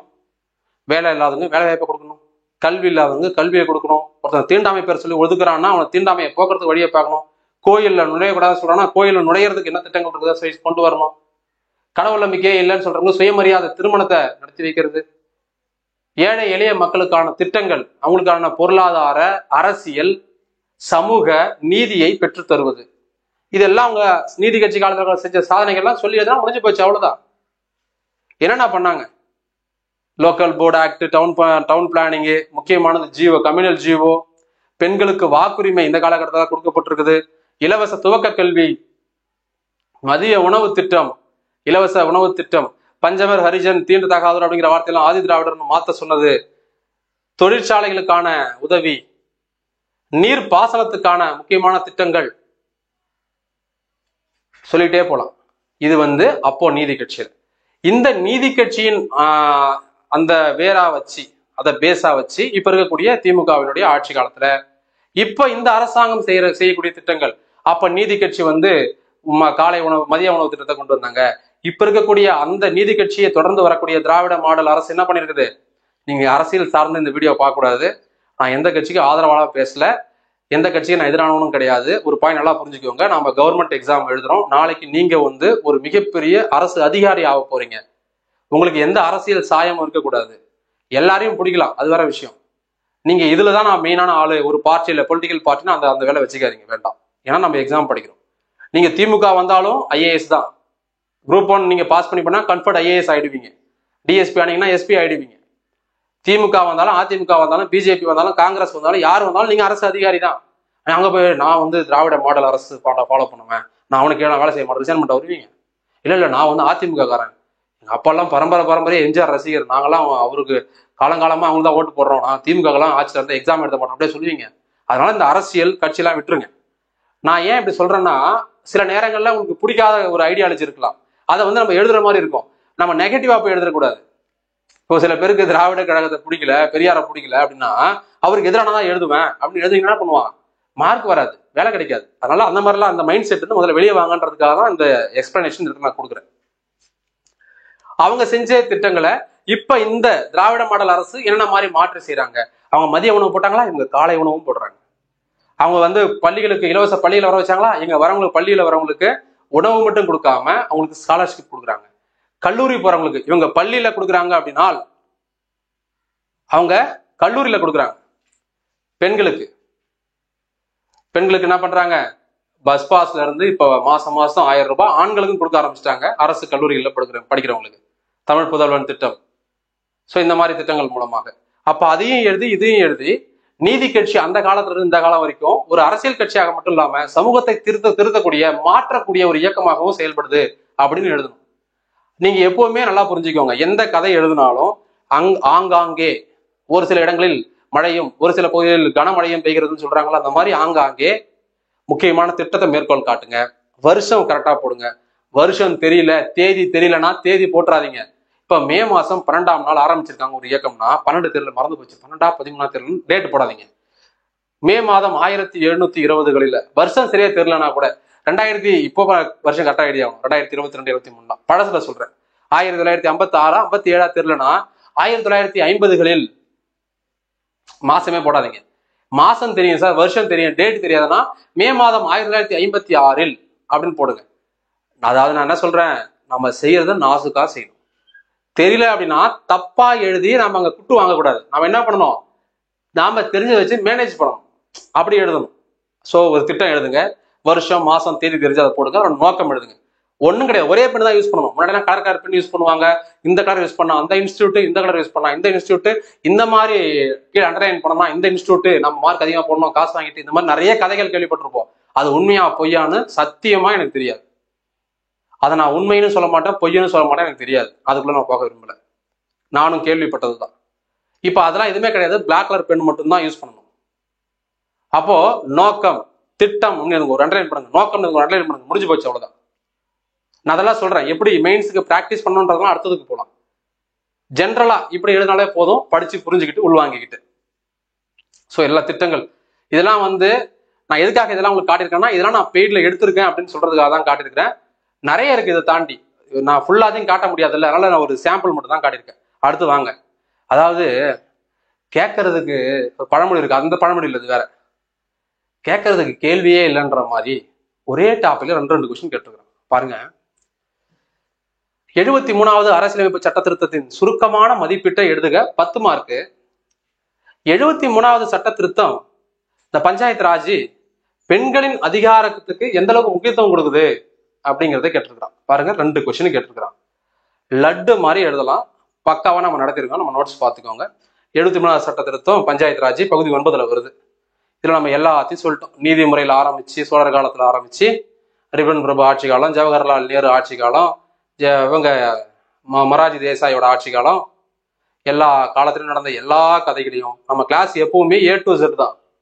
சும்மா நடுவில் போறது கிடையாது. A to Z எதுல ஸ்டார்ட் பண்ணுவோம், 0ல இருந்து ஸ்டார்ட் பண்ணுவோம். ஒண்ணுமே தெரியாதவன் புதுசா வரவனுக்கும் எல்லாத்தையும் சொல்லி கொடுத்து அவனை தெரிஞ்சுக்க வச்சு, கட்டாயப்படுத்தி படிக்க வச்சு, மொத்தத்தையும் இதான்பா இருக்குன்னு தெரிஞ்சுக்க வச்சிருவோம். அதான் நம்ம கிளாஸினுடைய மிகப்பெரிய ப்ளஸ் பாயிண்ட். முக்கியமான குழுக்கள், கமிட்டிகள் எல்லாத்தையும் சொல்லி எல்லாத்தையும் முடிஞ்சு போச்சா. அப்புறம் அரசியலமைப்பு சார்ந்த விதிகள் எல்லாத்தையும் இதையும் முடிச்சாச்சு. இப்ப அந்த கேள்விக்கு வருவோம். அந்த கேள்வி என்ன சொல்லிருக்கான், 73வது சட்ட திருத்தம் பஞ்சாயத்து ராஜ் பெண்கள் அதிகாரம் அளித்தலுக்கு எந்த அளவுக்கு முக்கியத்துவம் கொடுத்துருக்காங்க ஒரு கேள்வியும், இன்னொரு கேள்வி சுருக்கமாக மதிப்பீடு செய்வோம். இப்ப நான் சொன்னது எல்லாத்தையும் நீங்க எவ்வளவு ஷார்ட் அண்ட் ஸ்வீட்டா கொடுக்க முடியுமோ அவ்வளவு ஷார்ட் அண்ட் ஸ்வீட்டா கொடுக்கணும். என்னை பொறுத்த வரைக்கும் கான்ஸ்டிடியூஷன் ஹிஸ்டரி எல்லாம் கேட்டாங்கன்னா நம்பர்ஸ் தான் பேசும். வருஷம், சட்ட திருத்தம், தேதி, மாசம், இதெல்லாம் ஒரு பக்கம். இன்னொரு பக்கம் கருத்து, அதனுடைய நோக்கம், கொள்கை, இது 2 தான். எப்படி நம்ம 2 கை நம்மளுக்கு பேலன்ஸ் பண்ணுதோ, நம்ம கால் பேலன்ஸ் பண்ணுதோ, அது மாதிரி 2 பாயிண்ட் தான் ஒட்டுமொத்த டிஎன்பிஎஸ்சி குரூப் 1 மெயின்ஸையும் பேலன்ஸ் பண்ணும். இதுவே அதிகமா போட்டீங்கன்னா பாக்குறவன் என்ன வெறும் நம்பரா போட்டுருக்கான்னு போர் அடிக்கும். வெறும் கதையா எழுதிங்கன்னா மார்க்கே போட மாட்டான், தெரியும் நீ கதை தான் எழுதுன்னு கண்டுபிடிச்சிருவாங்க. அப்ப 2த்தையும் பேலன்ஸ் பண்ணி எழுதினாதான் ரைட்டர் அவனுக்கு ஏதாவது தெரிஞ்சிருக்குது. எல்லாத்தையும் அதான் 2 3 படிச்சு பார்ப்பாங்க. முதல்ல எல்லாத்தையும் படிச்சுதான் பார்ப்பாங்க, டைம் நிறைய கொடுப்பாங்க திருத்துறதுக்குலாம். பேப்பர் சும்மா நம்ம 10 திருத்துற மாதிரி 10 நிமிஷம் பேப்பர் திருத்தி போட்டுற மாட்டான், அவனுக்கு டைம் கொடுப்பான். இவ்வளோ டைம் எடுத்துக்கிட்டு தான் ஒரு பேப்பரை திருத்தணும்னு. அவன் திருத்திட்டாலும் சும்மா தான் உட்காந்துருக்கணும். அதனால அவன் பொறுமையா தான் திருத்துவான். 2 3 படிக்கும் போதே அவங்கள ஒரு நல்ல அபிப்பிராயம் வரும்ல, அதுக்கு சொல்றேன். இதை நம்ம எழுதிடுறோம். இப்ப நான் சொன்ன எல்லாத்தையும் கம்ப்ரஸ் பண்ணி கொடுத்துட்றோம். இங்க என்ன சொல்றான்னா, பெண்களுக்கு அதிகாரம் அளித்தல். அப்படியே வாங்க, பெண்களுக்கு எப்படி அதிகாரம் அளிக்கிறாங்க. இந்த இந்தியாவிலேயே பாத்தீங்கன்னா பெண்களுக்கு இடஒதுக்கீடு அப்படிங்கிற கான்செப்ட் வேற எங்கேயுமே கிடையாது, இங்கதான் முதல்ல இருக்குது. எங்க இருக்குது, பஞ்சாயத்துல தான். இந்த இடஒதுக்கீடு பத்தி சொல்லக்கூடிய விதி பாத்தீங்கன்னா 243D 243D reservation of seat. SC ST அதே போல பெண்களுக்கு இருக்குது. இந்த பெண்களுக்கு பாத்தீங்கன்னா 33% இடஒதுக்கீடு முதல்ல கொண்டு வந்து பீகார் 2005ல. 17வது வருஷம் பாத்தீங்கன்னா 17வது மாநிலமா தமிழ்நாடு 2016ல செல்வி ஜெயலலிதா அவர்கள் ஆட்சி காலத்துல இருக்கும் பொழுது கொண்டு வரப்பட்டது. உள்ளாட்சியில 50%. நல்லா புரிஞ்சுக்கோங்க, 33% அப்படிங்கிறது பொதுவா இருக்கிறது. பஞ்சாயத்து எங்க இருக்குது இதெல்லாம் நீங்க எழுதணும். நான் இதெல்லாம் கிளாஸ்ல எக்ஸ்பிளைன் பண்ணுவேன். நான் திரும்ப சொல்றேன், குரூப் போனோம்னா நான் அப்படியே ஒரு பண்டிலா கட்டி உங்க கையில கொடுத்துருவேன். அந்த பண்டில நீங்க அப்படியே மனப்பாடம் பண்ணி எக்ஸாம்ல போய் வாமிட் பண்ணிடலாம், நம்ம பாஸ் பண்ணிடலாம், நாளைக்கு ஜீப்ல போலாம், சைரன் வச்ச ஜீப்ல போலாம் கனவு கண்டீங்கன்னா கனவு காண வேண்டியதுதான். கடைசி வரைக்கும் கனவு மட்டுமே காண வேண்டியதுதான். நாம சொல்றதெல்லாம் உள்வாங்கிக்கிட்டு புரிஞ்சுக்கிட்டு நீங்க எப்படி பெட்டரா கொடுக்குறீங்க பெஸ்டா கொடுக்குறீங்களோ அவங்க தான் அதிக மார்க் வாங்குவாங்க. இப்ப நான் இங்க எங்கேயுமே நான் அந்த கொஸ்டினுக்கு டைரக்ட் ஆன்சரே கொடுக்கலையே, எக்ஸ்பிளனேஷன் தான் கொடுக்குறேன். நீங்க தான் எழுதணும். இது பிரிலிம்ஸ் கோர்ஸ்ல யோசிச்சு பாருங்க, இவ்வளவு விஷயம் யார் நடத்துறாங்கிறத முதல்ல யோசிச்சு பாருங்க. ரைட், திரும்ப இந்த பாயிண்ட்டுக்கு வருவோம். இந்த இடத்துல பாத்தீங்கன்னா ஜெயலலிதா அவர்கள் ஆட்சி காலத்துல கொண்டு வந்துட்டாங்க. கொண்டு வந்து நடைமுறைப்படுத்த முடியாம போயிடுச்சு, அவங்க இறந்துடுறாங்க. ரெண்டாவது முக்கியமான பாயிண்ட், இது பஞ்சாயத்து. பஞ்சாயத்து எந்த பட்டியல் இருக்குது? மத்திய பட்டியல், மாநில பட்டியல், பொதுப்பட்டியல், ஸ்டேட்டு, கன்கரண்ட், சென்ட்ரல். இது வந்து ஸ்டேட் லிஸ்ட்ல இருக்குது. அப்ப அந்தந்த மாநிலம் திருத்திக்கலாம். நம்ம மாநிலம் திருத்துது. நமக்கு முன்னாடி பீகார் பாருங்க, அவன் எப்பயே திருத்திட்டான். சரி பரவாயில்ல விடுங்க, அவன் 50% கொண்டு வந்துட்டான். நம்ம 2021 தான் நடைமுறைப்படுத்துறோம். MK ஸ்டாலின் அவர்கள் முதலமைச்சர் வந்ததுக்கு அப்புறம் தான் நடைமுறைப்படுத்துறாரு. நடைமுறைப்படுத்தியும் சக்சஸ்ஃபுல்லா காட்டிட்டார். இதுதான் பஞ்சாயத்துல பெண்களுக்கு அதிகாரம் அளித்தல். அவங்களுக்கு இடஒதுக்கீடு கொடுத்து அவங்களுக்கு பட்டியலோ பழங்குடியின இனமோ அல்லது பிற்படுத்தப்பட்ட மிகவும் பிற்படுத்தப்பட்ட இனமோ யாராக இருந்தாலும் அந்த இனத்தை சார்ந்த பெண்கள் இருந்தாங்க அப்படின்னா அவங்களுக்கு உள்ளாட்சியில இவ்வளவு பெரிய அங்கீகாரத்தை கொடுத்துருக்காங்க. அப்கோர்ஸ் அவங்க வந்து சொன்ன தப்பு சண்டைக்கு வருவீங்க. சில இடங்கள்ல உண்மையை பேசினா பிரச்சனையா ஆயிடுது. சப்ஜெக்ட் நடத்தினாலே சண்டை வந்துடுது. இருந்தாலும் உண்மையை சொல்ல வேண்டிய கட்டாயம் எனக்கு இருக்குது. படிச்சிருக்கிறோன்றதுனால படிச்சதை சொல்லியாக வேண்டிய கட்டாயம் இருக்குது. அது உண்மையா பொய்யான்றது ஆராய்ச்சி பண்றது உங்க கையில இருக்குது. ஒரு நபர், ஒரு பெண்மணி பார்த்தீங்கன்னா ஊர்ல கவுன்சிலரா இருப்பாங்க, தலைவரா இருப்பாங்க, யூனியன் சேர்மனா இருப்பாங்க. அப்படிலாம் இருந்தாலும் கூட அது அந்த வேலை யார் செய்வாங்க? அவங்க ஹஸ்பண்ட் தானே செய்வார். சப்போஸ் ஹஸ்பண்ட் இருந்தாருன்னா அவர் செய்வார். சப்போஸ் இல்லை இறந்துருந்தாங்க அப்படின்னா, இல்லை அவங்க மேரிடு இல்லை அப்படின்னா அவங்களோட அண்ணனோ தம்பியோ அப்பாவோ அவங்க செய்வாங்க. அதெல்லாம் வழக்கமா இருக்குது. ஆனா நம்ம அப்படிலாம் எழுதக்கூடாது. இது வந்து ரியாலிட்டி நான் சொல்றேன், நீங்க உங்களுக்கு தெரியும் புரிஞ்சுக்கணுன்றதுக்காக. ஆனா எக்ஸாம்ல எழுதும் போது எப்படிதான் எழுதணும்? ஸோ ஒரு பெண், சாதாரண ஒரு பெண்மணி. இப்ப நான் வந்து ஒரு வில்லேஜ்ல இருக்கிறேன். விழுப்புரம் மாவட்டம் திருவெண்ணைநல்லூர் வட்டம் சித்தலிங்க மடம் அப்படிங்கிற ஒரு வில்லேஜ். அந்த வில்லேஜ்ல இருந்தா நான் இப்ப வீடியோ கோர்ஸ் எடுத்துட்டு இருக்கிறேன், எல்லாமே பண்றேன். எங்க ஊர்ல இப்ப எங்க ஊர் வந்து ரிசர்வேஷன், ரிசர்வ்டு தொகுதி. பாராளுமன்றத்திலையும் ரிசர்வ் தொகுதி தான். இப்ப சமீபத்துல பெரியார் விருது பெற்ற அம்பேத்கர் சுடர் விருது பெற்ற ரவிக்குமார், நிறைய பேர் ராமன் வர்றதுனால அப்படியே கன்ஃபியூஸ் ஆயிடுச்சு. ரவிக்குமார் அவர் தான் இந்த மாவட்டத்தினுடைய எம்பி, விடுதலை சிறுத்தைகள் கட்சியினுடைய எம்பி. அதே போல எங்களுடைய கிராமம் பார்த்தீங்கன்னா ரிசர்வேஷன் தான், ரிசர்வ்ல தான் இருக்குது. எங்களுடைய கிராமத்தினுடைய தற்போதைய தலைவர் பிரசிடென்ட் யார் அப்படின்னா ஒரு பழங்குடியின இனத்தை சார்ந்தவங்க, ஒரு பெண்மணி தான், எஸ்டியில ஒரு விமன். அப்போ அவங்க கிரீனிங்ல சைன் பண்றாங்க. அவங்க வந்து பல கோடி ரூபாயை வந்து தப்பா புரிஞ்சுக்காதீங்க, சைன் பண்ணி பணத்தை எடுக்கிறாங்க மக்களுக்கு சேவை செய்யறதுக்காக. அது எப்படி செய்யறாங்கன்றது உங்களுக்கு தெரியும், அதை நான் அதுக்குள்ள போக விரும்பல. அப்போ எதுக்காக நான் இதெல்லாம் சொல்றேன் உங்கள்கிட்டனா, நடைமுறை தெரிஞ்சுக்கணும் ஒரு பக்கம், இன்னொரு பக்கம் எக்ஸாம் எழுதுறதுக்கு தெரிஞ்சுக்கணும். அப்போ இந்த அளவுக்கு ஒரு பழங்குடியின இனத்தை சார்ந்த பெண்களா இருந்தாலும் அவங்களுக்கு வந்து அதிகாரம் கொடுத்துருக்காங்க அரசியலமைப்புல. எப்படி? பஞ்சாயத்து ராஜின் மூலமாக இப்படி எழுதணும். எழுதுனீங்கன்னா 25 மார்க், சும்மா கிடையாது, 25 மார்க்ஸ் ஒரே டாபிக்ல கொடுத்துக்கிறோம். நம்ம நடத்திருக்கிறோம். நம்ம நடத்ததை படிச்சு நீங்க எழுதினாலே போதும், வேற எதுவுமே தேவையில்லை, எக்ஸ்ட்ராலாம் தேவை கிடையாது. நம்ம நடத்தினது இதை படிச்சிருந்து நீங்க எழுதினாலே முடிஞ்சு போச்சு, அவ்வளவுதான். எந்த அளவுக்கு முக்கியன்றதை பார்த்துக்கோங்க. ஸோ இதை அடுத்து நான் திரும்ப சொல்றேன், நிறைய இருக்குது. நான் நடத்தினதுல பாத்தீங்கன்னா மொத்தம் 750 மார்க். 750ல நான் போன வாட்டி பாத்தீங்கன்னா யூனிட் 8, யூனிட் 9 இதெல்லாம் நான் வந்து எடுக்கவே கிடையாது. போன வாட்டி சொல்றேன், இந்த வாட்டி நான் எடுக்கிறேன் பெய்ட் கோர்ஸ்ல, ஃபுல்லா எடுக்கல. அதுலயே 750க்கு கிட்டத்தட்ட 250 மார்க்குக்கு நான் நடத்தினது வந்திருக்கு. நான் ஃபுல்லா என்னால காட்ட முடியல, டைம் பத்தாது, ரொம்ப வேகா போயிடுன்றதுனால முக்கியமான பாயிண்ட்ஸ் மட்டும் நான் எடுத்து வந்து கொடுத்துருக்கேன். பேப்பர் 3 பேப்பர் 2 முடிஞ்சது, பேப்பர் 3 பார்க்க போறோம். 12 நடந்துச்சு. மத்திய மாநில உறவுகளை மேம்படுத்த சர்க்காரி ஆணையத்தின் முக்கிய பரிந்துரைகள். சென்ட்ரல் ஸ்டேட் ரிலேஷன்ஷிப்ல அந்த கமிட்டியில யாரெல்லாம் இருப்பாங்கன்னு ஆரம்பிச்சு விதிகள் 263 ஆரம்பிச்சு அதுல நம்ம PV ராஜமன்னார் தமிழ்நாடு அரசாங்கம் அமைச்ச குழுல ஆரம்பிச்சு சிரோன்மணி அகாலிதளம் அவங்களுடைய நிபந்தனை, மேற்கு வங்க அறிக்கை, சர்க்காரி ஆணையம். சர்க்காரி ஆணையம் சொல்லி நான் என்ன பண்ணிருப்பேன்னா நிறைய கொடுத்துருக்க மாட்டேன், அதையும் சொல்றேன். சர்க்காரி ஆணையம் அது எப்போ போட்டாங்க, யார் தலைமையில போட்டாங்க, எப்போ ரிப்போர்ட் சப்மிட் பண்ணாங்க, அந்த குழுல யாரெல்லாம் இருந்தாங்க, எவ்வளவு கொடுத்தாங்க, எவ்வளவு ஏற்றுக்கிட்டோம், எவ்வளவு நடைமுறைப்படுத்தணும் அப்படின்றதுலாம் டீட்டெயிலாக கொடுத்துருப்போம். இதை தாண்டி கதையா கிளாஸ்ல எக்ஸ்பிளைன் பண்ணியிருப்பேன். நிறைய நடைமுறையான உண்மையையும் சொல்லியிருப்பேன். அதெல்லாம் நீங்க எக்ஸாம்ல எழுதக்கூடாது.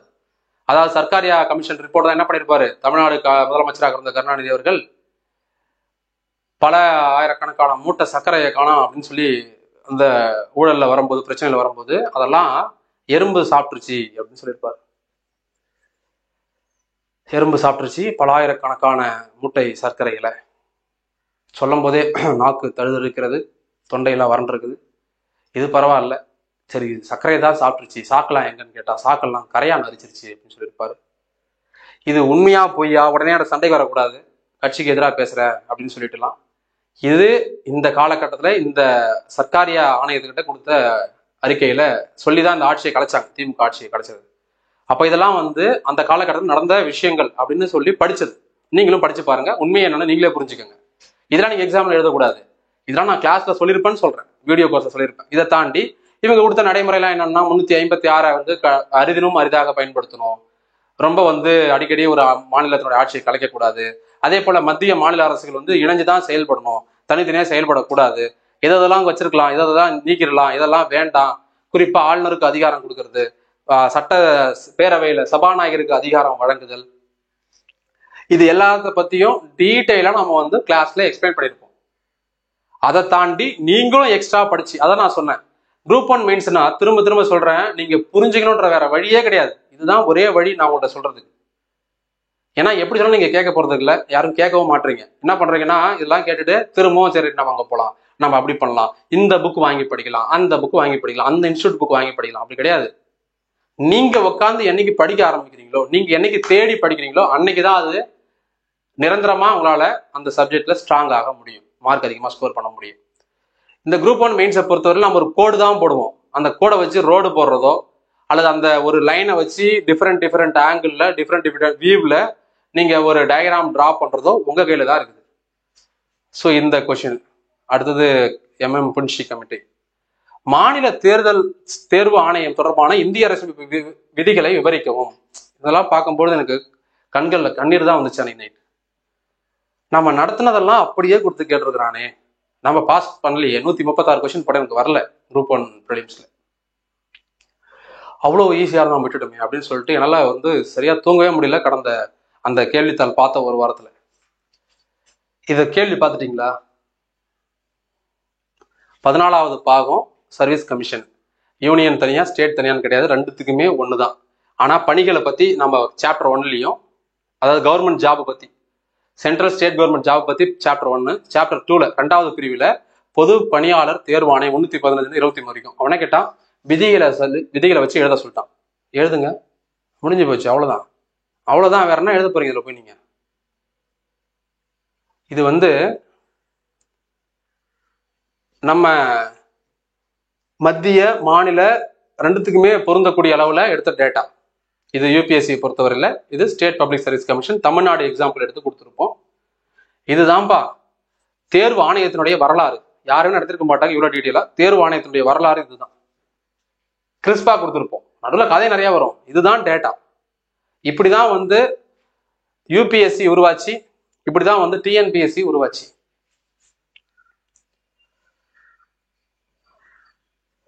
இப்ப போய் பாருங்க, இந்த கேள்விக்கு பதில் என்ன கேட்டிருந்தான்? மாநில தேர்தல் ஆணையம், மாநில தேர்வு ஆணையம். நல்லா புரிஞ்சுக்கோங்க, அந்த செகண்ட் சாப்டர் காட்டினால அத அரசியலமைப்பு விதிகளை விவரிக்கவும். 315 இருந்து 23 வரைக்கும் விதியை எழுதி அது என்னன்னு சொன்னாலே போதும், 10 மார்க். வேற எதுவுமே கிடையாது. நீங்க இங்கிலீஷ்ல எழுதுறீங்களோ தமிழ்ல எழுதுறீங்களோ, இத 315 பொது பணியாளர் தேர்வாணையம், உறுப்பினர் நியமனம், பதவிக்காலம், நீக்குதல் இடைநீக்கம் அப்படின்னு தமிழ்ல எழுதினாலே போதும், விதியை போட்டு. இல்ல இங்கிலீஷ்ல எழுதுனா இங்கிலீஷ்ல எழுதலாம். இதுக்கு 10 மார்க்கியா? மனசே கேட்க மாட்டேங்குது. என்ன பண்றது? ஆதங்கமா இருக்குது.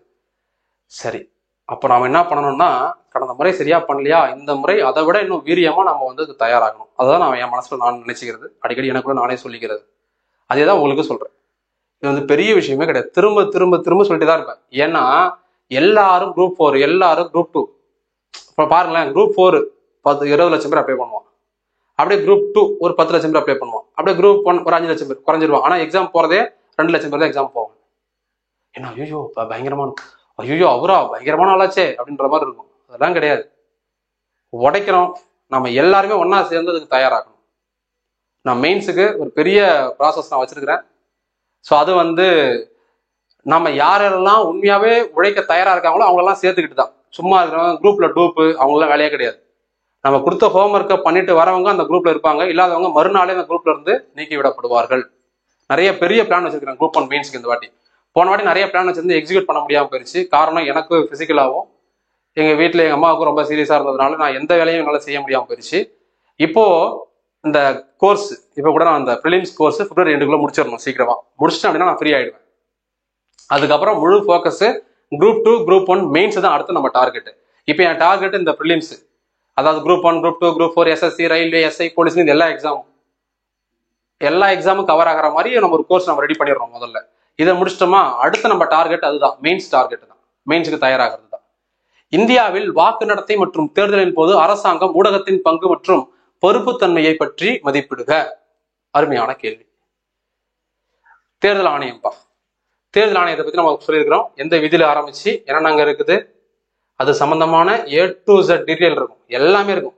ஒவ்வொரு விதியும் எடுத்து அலசி ஆராய்ஞ்சி எல்லாத்தையும் நாம கிளியர் கட்டா சொல்லிட்டு வந்தோம்னா, அடுத்து இவிஎம், 49O நோட்டா, விவிபேட், ரெப்ரசன்டேஷன்ஷிப்பு, டெபாசிட் இழப்பு, ஜேபி கமிட்டி.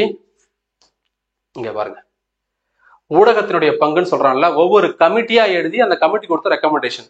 ஜேபி கமிட்டி அல்லது தார்குண்டே கமிட்டின்னு சொல்லுவாங்க. 1975 இங்க என்ன சொல்றாங்க பாருங்க, the TV and radio should be placed under the control of autonomous statutory corporation. அதாவது நம்மளுடைய ஊடகங்கள்லாம் இருக்குல்ல, சாரி, ஊடகங்கள்லாம் இருக்கு பார்த்தீங்களா, அதெல்லாம் வந்து நம்ம என்ன பண்ணணுமா, control of autonomous statutory corporation, அவங்களெல்லாம் சுதந்திரமாக செயல்பட வைக்கணும். அதே போல இவங்களை பயன்படுத்தி தேர்தலில் மக்களை உள்ள கொண்டு வரணும். அதாவது இந்த சோசியல் நெட்வொர்க்கை யூஸ் பண்ணி ஒவ்வொன்றுலையும் சொல்லியிருப்பாங்க, ஒவ்வொரு கமிட்டிலையும் இதை பத்தி. குறிப்பாக பார்த்தீங்கன்னா Indrajit Gupta committee, state funding election, அதாவது ஒரு அரசு நிதி கொடுத்து ஒரு தேர்தலை நடத்துறது எப்படி அப்படின்னு 98 இந்த கமிட்டி கொடுத்துருப்பாங்க. ஸோ இதுலயும் பார்த்தீங்கன்னா என்ன பண்ணியிருப்பாங்க,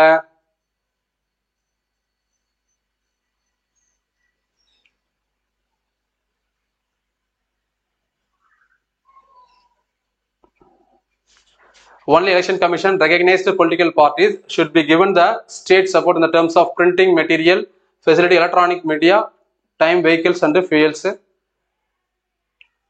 towards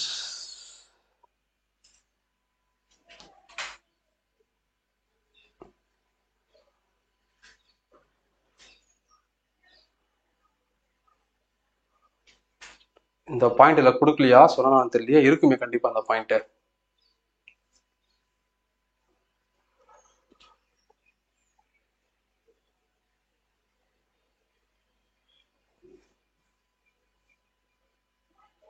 சாரி, இங்க இருக்குது, அதான் பார்த்தேன். என்னடா அது எங்கேயோ மிஸ் பண்றேன்னு சொல்லிட்டு பார்த்தேன். கோஸ்வாமி கமிட்டியில நான் அதை வேகமா தள்ளிட்டேன்ல, சொல்லல. A check on advertisements on new papers and the strengthening of the election commission. இப்போ என்ன சொல்றாங்க அப்படின்னா, நியூஸ் பேப்பர்ஸ், நம்ம சோசியல் மீடியாவை யூஸ் பண்ணி தேர்தல் ஆணையத்தின் கரங்களை வலுப்படுத்தணும். அது மூலமாக மக்கள் கிட்ட கட்டாயமா தேர்தலில் உங்களுடைய பங்களிப்பு இருக்கணும் மேக்சிமமா. ஏன்னா யாரும் ஓட்டு போட வர்றது இல்லைல்ல. யோசிச்சு பாருங்க, உள்ளாட்சி தேர்தல் அதிகமாக ஓட்டு போடுவான். ஏன்னா கிராமத்தில் இருக்கிறவன் என்ன பண்ணுவான், நான் ஜெயிக்கணும்னு இந்தியாவில் அவன் எந்த மூலையில இருந்தாலும் அவனை வர வச்சிருவாங்க ஓட்டு போடுறதுக்காக. அது அப்படியே எம்எல்ஏ எலெக்ஷன்ல குறையும், அது எம்பி எலெக்ஷன்ல சுத்தமா குறையும். எம்பி எலெக்ஷன்ல ஓட்டே போட மாட்டான், 50% ஓட்டு வந்தாலும் பெரிய விஷயமா இருக்கும். ஏன், ஆட எவனோ ஒருத்தன் வர போறோம், நம்ம போட்டு என்ன நடக்க போகுது போடா அப்படின்ட்டு போயிடுவாங்க. நம்ம யாருக்கு ஓட்டு போட்டாலும் பிஜேபி தான் வரப்போகுது, காங்கிரஸ் வரப்போறாரு, மோடி வரப்போறாரு, சில பேர் போயிடுவோம். அதனால இந்த மாதிரி விஷயம்லாம் இருக்கிறதுனால அப்படியே வாக்கு சதவீதம் வந்து குறைஞ்சிக்கிட்டே போயிடுது. இது எதுக்கு வழிவகுக்குதுன்னா, ஒரு நேர்மையான அரசாங்கம் ஆட்சியை அமைக்க முடியாம போறதுக்கு ஒரு வாய்ப்பாக அமையுது. எல்லாரும் வந்து இப்போ ஓட்டு போட வரல என்ன அர்த்தம்? அவனுக்கு யார் மேலே விருப்பம் இல்லைன்னு அர்த்தம். எனக்கு விருப்பம் இருக்குன்னு வச்சுக்கோங்க, நான் வந்து ஓட்டு போடுவேன். எனக்கு விருப்பமே இல்லைன்னா ஆடா ஏன்டா எனக்கு ஓட்டு போட்டு நடக்குது போடா அப்படின்ட்டு நான் வேலை பார்ப்போம்டா. ஒரு நாள் வேலை செய்யலாம், அதுக்கு போய் வீட்டுக்கு போயிட்டு இருந்தாலே பஸ்ஸுக்கு செலவாகும். மெட்ராஸ் வந்து நான் ஊருக்கு ஓட்டு போனா எவ்வளவு காசு ஆகுது? ஓட்டு போடுறாங்களாம், போடான்ட்டு போயிடுவான் எம்பி எலெக்ஷனுக்குலாம். அப்ப என்ன அர்த்தம்னா, அவனுக்கு விருப்பமே இல்லாத ஆள் ஒருத்தன் வந்துடுறான். அதான இன்டெரக்டா அர்த்தம். அவன் ஓட்டே போடாம ஒருத்தன் வரானா என்ன அர்த்தம்? அவனுக்கு விருப்பமே இல்லாத ஒரு ஆள் எம்பியாவோ அல்லது மினிஸ்டராவோ பிஎம்ஓ வராங்கன்னு அர்த்தம். அது எல்லாத்துக்கும் பொருந்தும், எல்லா தேர்தலுக்கும். அப்போ இதை என்கரேஜ் பண்ணக்கூடாது, இதை நம்ம உடனே மாற்றணும் இந்த முறையை. அதுக்கு சமூக ஊடகங்களுடைய பங்களிப்பு ரொம்ப அதிகமா தேவை அப்படின்னு சொல்லி அரசாங்கம் நிறைய விளம்பரங்கள் மூலமாக, இன்க்ளூடிங் தியேட்டர்ஸ்ல கூட சினிமா போடுறதுக்கு முன்னாடி இன்டர்வல் டைம்ல எல்லாம் நிறைய ஆட் எல்லாம் கொடுத்து மக்களை தேர்தலில் போட்டி போட வைக்கிறது இல்லை, பங்கெடுக்க வைக்கிறது, வாக்களிக்க வைக்கிறது அதனுடைய பங்களிப்பு. ஸோ இதெல்லாம் கதைகள். இந்த கதையெல்லாம் ஒவ்வொரு கமிட்டியும் என்னென்ன சொல்றாங்க அப்படிங்கிறது எல்லாத்தையும் சொல்லி நீங்க இந்த கேள்விக்கான பதிலாக எழுதணும். இந்திய தேர்தல் ஆணையம்னா என்ன, அது எந்த மாதிரி பணிகளை செய்து, அதுல தேர்தல் இந்தியாவில் வாக்கு நடத்தை மற்றும் தேர்தலின் போது அரசாங்க ஊடகத்தின் பங்கு மற்றும் பொறுப்புத்தன்மை எப்படிலாம் நடந்துக்கணும், பொறுப்புணர்வு. பொறுப்பு இல்லாமல் நிறைய பேர் இருக்கிறாங்க, அப்படிதான் நிறைய பேர் இருக்கிறாங்க. இருந்தாலும் அதெல்லாம் சொல்லக்கூடாது. எப்பயுமே சரி, அவன் என்ன கொஸ்டின் கேட்கறானோ அதுக்கு பாசிட்டிவா தான் இருக்கணும். ஒரு சில இடத்துல அவனே கொடுத்துருப்பான். இப்ப தமிழ்நாடு கவர்மெண்ட்டுக்கும் மத்திய அரசாங்கத்துக்கும் ஆகாது. என்ன பண்ணுவான், ஒரே நாடு ஒரே தேர்தல் நம்ம இந்திய கூட்டாட்சி தன்மைக்கு எதிரானது விவரி அப்படின்னு கேட்டுருவான். அங்க போய் நீ உக்காந்துக்கிட்டு எப்படா சொல்ல முடியும், அதான் சொல்லக்கூடாது. ஒரே நாடு ஒரே தேர்தல் நியாயமானதுதான். 1951, 52, 60, 56, 57, 61, 62 காலகட்டத்துல எல்லாம் இந்தியா விடுதலை அடைஞ்சு முதல் 4 பொது தேர்தல் அப்படிதான் நடந்துச்சு. இந்தியா முழுக்கவும் சட்டமன்றத்துக்கும் நாடாளுமன்றத்துக்கும் ஒரே இதில் தான் தேர்தல் நடந்துச்சு. அதை தான் இப்போ கொண்டு வர போறாங்க. இதன் மூலமா நிறைய செலவினங்கள் குறையும். அப்படி இப்படி நீங்க பாசிட்டிவா எழுதிட்டீங்களோ உங்களுக்கு மார்க் போட மாட்டான். ஏன்னா உங்களுடைய தனிப்பட்ட கருத்துங்க வேணாம். அவன் என்ன கேள்வி கேட்கறான் அதுதான் புரிஞ்சுக்கணும். இதுதான் சின்ன சின்ன விஷயங்கள் தான். இந்த சின்ன சின்ன லாஜிக் தான் டிஎன்பிஎஸ்சி குரூப் 1 மெயின்ஸை தீர்மானிக்கிறது. அவன் கேட்டான்னா பாசிட்டிவா கேட்டான்னா பாசிட்டிவா எழுது. உனக்கு பர்சனலா, இப்போ எனக்கு பர்சனலா ஒரு கட்சி மேல ஒரு விஷயத்து மேல எனக்கு எதிர்ப்பு இருந்ததுன்னா நான் அப்படி எழுதக்கூடாது. அதெல்லாம் தூக்கி ஓர வச்சிடணும். அந்த சட்டையெல்லாம் நீ கழட்டி அங்கேயே வச்சிடணும். அந்த சிகப்பு சட்டை, கருப்பு சட்டை, மஞ்சள் சட்டை, நீல சட்டை, பச்சை சட்டை, ஆரஞ்சு சட்டை, எல்லா சட்டையும் கலர் சட்டையும் கழட்டி வச்சுட்டு வெள்ளை சட்டையை போட்டுட்டு உட்காந்து எழுதணும். அப்பயும் அரசியல்வாதி ஆகிட்டு நினைச்சிட்டு போறீங்க. வெறும் ஒயிட் அண்ட் ஒயிட்ல, இந்த ஸ்டேஷன் மாஸ்டர் மாதிரி ஒயிட் அண்ட் ஒயிட்ல உங்களை மனசையும் ஒயிட்டா மாத்திக்கிட்டு உட்காந்து அவன் எப்படி கேள்வி கேட்கறானோ பாசிட்டிவா கேட்டா பாசிட்டிவா எழுது, நெகட்டிவா கேட்டா நெகட்டிவா எழுது, முடிஞ்சு போச்சு. இது ஒரு கேள்வி. இப்ப நம்ம பாதி வந்திருக்கோம், இன்னும் பாதி இருக்குது. மெட்டீரியல் அதிகமா இருக்கு. கொஸ்டின்ஸ் நான் வந்து கம்மியா வச்சிருக்கிறேன். நான் ப்ரூஃப்காக எல்லா மெட்டீரியலும் காட்டியிருக்கிறேன். அதனால நிறைய மெட்டீரியல்ஸ் இருக்குது. சரி இருக்கட்டும். அடுத்த கேள்வி, இந்தியாவில் முதல் நிர்வாக சீர்திருத்த ஆணையத்தின் முக்கிய பரிந்துரைகளை பகுப்பாய்வு செய்க. அருமையான கேள்வி. First administrative reform commission. என்னப்பா, முதல் நிர்வாக சீர்திருத்த ஆணையம் மொரார்ஜி தேசாய் தலைமையில போடப்பட்டது. அதோட நோக்கம் என்னன்னா மக்களின் குறைகளை களைய, மத்திய அளவுல மாநில அளவுல 2 ஊழலுக்கு எதிரான இயக்கங்களை உருவாக்கணும். லோக்பால், லோக் ஆயுக்தா. அது எந்த அளவுக்கு நடைமுறைப்படுத்திருக்காங்க அப்படிங்கறதெல்லாம் நம்ம ஒரு ஹிண்ட்ஸ் மாதிரி கொடுத்துருப்போம். இதை நம்ம கதையா கிளாஸ்ல எக்ஸ்பிளைன் பண்ணியிருப்போம். இதை நீங்க புரிஞ்சு உள்வாங்கிக்கிட்டு இதுக்கு ஆன்சர் பண்ணணும். இதுதான் இந்த கொஸ்டினுக்கான answer. First administrative reform committee. முடிஞ்சதா? அடுத்ததுக்கு போலாம். தகவல் அறியும் உரிமை சட்டம் இந்தியாவின் நிர்வாகத்தில் பொறுப்பு வெளிப்படைத்தன்மையை கொண்டுள்ளதா? விவாதி. ஆமா, கொண்டிருக்குது. அதுதான் அவருடைய மோட்டோவே. தகவல் அறியும் உரிமை சட்டம் எப்ப கொண்டு வந்தா, யார் காரணம், என்ன இயக்கம் காரணம், எந்தெந்த ஆண்டுகள்ல பாராளுமன்ற சட்டம் கொண்டு வந்தாங்கன்னு சொல்லி அதுல இருக்கக்கூடிய அட்டவணைகள், நோக்கம் என்ன, வெளிப்படைத்தன்மை, பொறுப்புடைமை, ஊழலை கட்டுப்படுத்துதல், இதாருடைய நோக்கமே. அதை செய்யுதான்னு கேட்டா செய்யுது. அதனுடைய ப்ராசஸ் அதெல்லாம் சொல்லிட்டு இந்திய அளவுல மத்திய தகவல் ஆணையம், மாநில அளவுல ஒவ்வொரு மாநிலத்துக்கும் தகவல் ஆணையம் இருக்குது. தமிழ்நாடு தகவல் ஆணையம், ஸ்டேட் இன்ஃபர்மேஷன் கமிஷன், இதெல்லாம் இருக்கிறாங்க. இவங்க என்னென்ன பண்றாங்க சொல்லுங்க, முடிஞ்சு போச்சு, அவ்வளவுதானே. எந்த ஒரு தனி மனிதனும், நானும் நீங்களும் கூட என்ன பண்ணலாம். பிரதமர் என்ன பண்றாரு, அவர் என்ன பண்றாருன்னா பர்சனல் கிடையாது, அரசு பணத்தை எதுக்கு செலவு பண்றாரு, எவ்வளவு செலவு பண்ணாரு, எதுக்காக செலவு பண்ணாரு, அவர் பல நாடுகள் போயிட்டு வந்திருக்காரு, அதுக்காக இவ்வளவு செலவாச்சு, விளம்பரத்துக்கு இவ்வளவு செலவு பண்ணாங்க, அவர் சாப்பாடுக்கு எவ்வளவு செலவு பண்ணாங்க, தங்கறதுக்கு எவ்வளவு செலவு பண்ணாங்க, அவரோட மாத வருமானம் என்ன, அவர் எவ்வளவு செலவு பண்ணிருக்காரு, எல்லா டேட்டாவும் கேட்க முடியும். எக்ஸெப்ட்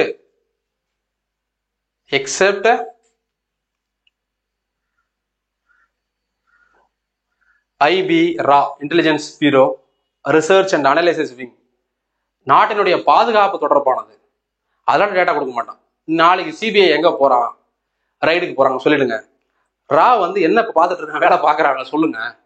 டிஆர்டிஓ என்ன பண்றாங்க எனக்கு சொல்லுங்க அப்படிலாம் கேட்டா கொடுக்க மாட்டான். அதெல்லாம் தேசத்துடைய பாதுகாப்பு. அதை சொல்லிட்டேன்னா அவன் தேச துரோகி ஆயிடுவான். அதனால வந்து அதெல்லாம் கொடுக்க மாட்டாங்க. அதெல்லாம் எக்ஸெப்ஷனல். இதெல்லாம் இல்லாம மற்றது எல்லாத்தையும் விலக்கு இருக்குது. அதெல்லாம் இல்லாம மற்றெல்லாம் கேட்டா கொடுப்பாங்க. இதெல்லாம் தான் நம்மளுடைய தேசத்தினுடைய வெளிப்படைத்தன்மைக்கு, ஊழலை கட்டுப்படுத்துறதுக்கு, ஒரு நேர்மையான அரசு நடத்துறதுக்கு இதெல்லாம் ஒரு காரணமா இருக்குன்னு நம்ம மேற்கோள் காட்ட முடியும். 73வது அரசமைப்பு சட்ட திருத்தம் மூலம் உள்ளாட்சி நிர்வாகத்தில் பெண்களின் பங்களிப்பை வலுப்படுத்த நடவடிக்கை எடுக்கப்பட்டது பகுப்பாய்வு செய்ய. இதான் நம்ம அங்கே பார்த்துட்டோம். 2 கொஸ்டின் இருந்ததுல, அங்கே பார்த்தாச்சுல்ல. ஓகே. ஒன்றிய அரசின் நிதிநிலை அறிக்கை தயாரிப்பில் உள்ள முக்கிய படிநிலைகளை விளக்குக. நான் சொல்றேன்ப்பா. இப்போ இந்த இடத்துக்கு வரேன். ஸ்கூல் புக்கை படிக்காம போவே கூடாதுன்னு சொல்றேன்ல, குறிப்பா 11th 12th, குறிப்பா அதுலயே எக்கனாமிக்ஸ் ஜியாகிரபி படிச்சுட்டு போங்கன்னு சொல்றேன்ல, அதுக்கு ப்ரூஃப் காட்டுறேன் பாருங்க. இந்த வீடியோவை உங்க நண்பர்களுக்கு நீங்க ஷேர் பண்ணுங்க. இந்த வீடியோவை ஸ்டார்டிங்ல இருந்து எண்டு வரைக்கும் ஒரு வார்த்தை கூட விடாம பார்க்கணும். பார்த்தாதான் உங்களால குரூப் 1 மெயின்ஸுக்கு அடுத்தது நீங்க தரவா தயாராக முடியும். பாருங்க. முதல்ல பட்ஜெட் விதி என்ன? பட்ஜெட் வந்து பிரெஞ்சு வார்த்தையான பட்ஜெட் அப்படிங்கிறது வந்தது. அது ஒரு மஞ்சப்பை, சிறிய பை அப்படின்றது உருவானது. முதல்ல பட்ஜெட் யார் கொண்டு வந்தா? முதல்ல அதே மாதிரி ஜீரோ பட்ஜெட் எப்போ? எல்லா கதையும் கொடுத்துருவோம். மாநில அளவில் பட்ஜெட் என்ன, பட்ஜெட் தொடர்பான முக்கியமான கூற்றுகள், முக்கியமான விளக்கங்கள் இங்க பாருங்க. இதெல்லாம் 11th 12th எக்கனாமிக்ஸ் புக்ல இருக்கிற விஷயம் தான். வரவு செலவு உள்ளடக்கம். வரவு ஒரு பக்கம், செலவு ஒரு பக்கம். அதாவது தமிழ்ல இருக்கும், அப்புறம் இங்கிலீஷ்ல இருக்கும்.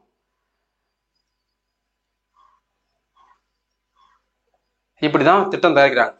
நிதி அமைச்சகம் பல்வேறு இடங்கள்ல அடுத்து பாராளுமன்ற தாக்கல் பண்றாங்க. நான் கிளாஸ்ல தெளிவா எக்ஸ்பிளைன் பண்ணியிருப்பேன். இப்போ நான் வேகமா 5 நிமிஷத்துல பேசணும்ல, இதையே 1 மணி நேரம் எடுத்திருப்பேன் கிளாஸ்ல டீட்டெயிலா எக்ஸ்பிளைன் பண்ணி.